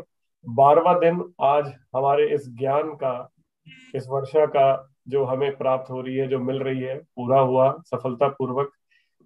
हर एक शख्स जिसने इसमें कंट्रीब्यूट किया उसका बहुत बहुत धन्यवाद। खासकर रोमश्री जी आपका, चेतन जी आपका, वैद्यनाथ जी, प्रताप जी, कुश जी, और नवीन, आशीष, जो शुरू से हमारे साथ जुड़े हुए हैं, और वो सभी साथी जो बैकएंड के ऊपर भी काम कर रहे हैं। सर, आप कुछ कहना चाहते हैं? नवीन से बोलना, वो ले सलहे की बुक। हाँ नवीन, एक बार आप प्लीज वो बुक जरूर शेयर कर दे, उसका कवर पेज, ये वो किताब है सर। जो भी लोग देख रहे हैं इस कार्यक्रम को, इसका स्नैपशॉट ले सकते हैं। ये किताब आपको आसानी से मिल जाएगी। मेरे को लगता है शायद ये आपको ऑनलाइन भी मिल जाएगी, आसपास भी मिल जाएगी। ये लुइस हेले एक लेडी हैं जिन्होंने किताब लिखी है। तो ये इंग्लिश वर्जन में भी है, हिंदी वर्जन में भी है। बहुत अच्छी किताब है, आप इसे लेकर अपने घर पे रखिए। बहुत महंगी भी नहीं है। तो हमारे को आयुर्वेदा भी पता है, हमें मेडिकल साइंस भी पता है, मगर ये विचारों का विज्ञान जो है वो इस किताब में बहुत खूबसूरत तरीके से दिया हुआ है। तो आप, इस लेडी ने पूरा जीवन भर रिसर्च की है कि कौन सा विचार आपकी किस बीमारी के लिए जिम्मेदार है। वो इसमें बहुत अच्छे से पीछे पूरी लिस्ट दे रखी है। तो आप इसे पढ़िए, और मुझे तो ये किताब बहुत अच्छी लगी। इसको तो थोड़ी दोस्तों, देर तक स्क्रीन पे जरूर रखें ताकि लोग हमारी मेल आईडी लिख सके जहां वो फीडबैक अपना लिखना चाहें। चेतन सर की ओर से और मेरी ओर से आप सबका बहुत बहुत धन्यवाद। ईश्वर हम सबको स्वस्थ रखे, व्यस्त रखे और मस्त रखे। कल 13वें दिन में मुलाकात करते हैं, तब तक के लिए खुश रहें, स्वस्थ रहें, व्यस्त रहें। जय हिंद, जय गैलवे दोस्तों। जय गैलवे। Thank you so much sir. तो बहुत बहुत धन्यवाद Chetan sir, Sarabjit sir, Romashree ma'am का। Thank you so much Naveen. और आज 12वां दिन संपन्न हुआ और अमेजिंग, वाकई में 12वां दिन बहुत जबरदस्त, बहुत अमेजिंग था। और जो मेरे मन के भाव थे वो सरबजीत सर ने कहा कि इस ट्रेनिंग को एक एक व्यक्ति तक आज के दिन में पहुंचाएं, और मैं खुद ये कार्य करने वाला हूं, क्योंकि आज बहुत महत्वपूर्ण रहा है। आज का सेशन बहुत पावरफुल रहा है। एक एक व्यक्ति तक पहुंचाएं। और जो हमारे चैनल पर आज पहली बार आए हैं, जिन्होंने अभी तक हमारे चैनल को सब्सक्राइब नहीं किया है, प्लीज सब्सक्राइब करके बेल आइकन जरूर दबाएं, ताकि ये रोज ट्रेनिंग जो चलने वाली है उसका नोटिफिकेशन आपके पास, और इस तरह की और भी अगर बहुत सारी जानकारी है वो आपको मिल सके। और ट्रेनिंग बहुत अच्छी लगी हो तो लाइक का बटन जरूर दबाएं। सभी लोगों का, वैद्यनाथ, प्रताप, आपका, नवीन, आशीष सर ने भी पहले, सबको धन्यवाद, बहुत बहुत धन्यवाद।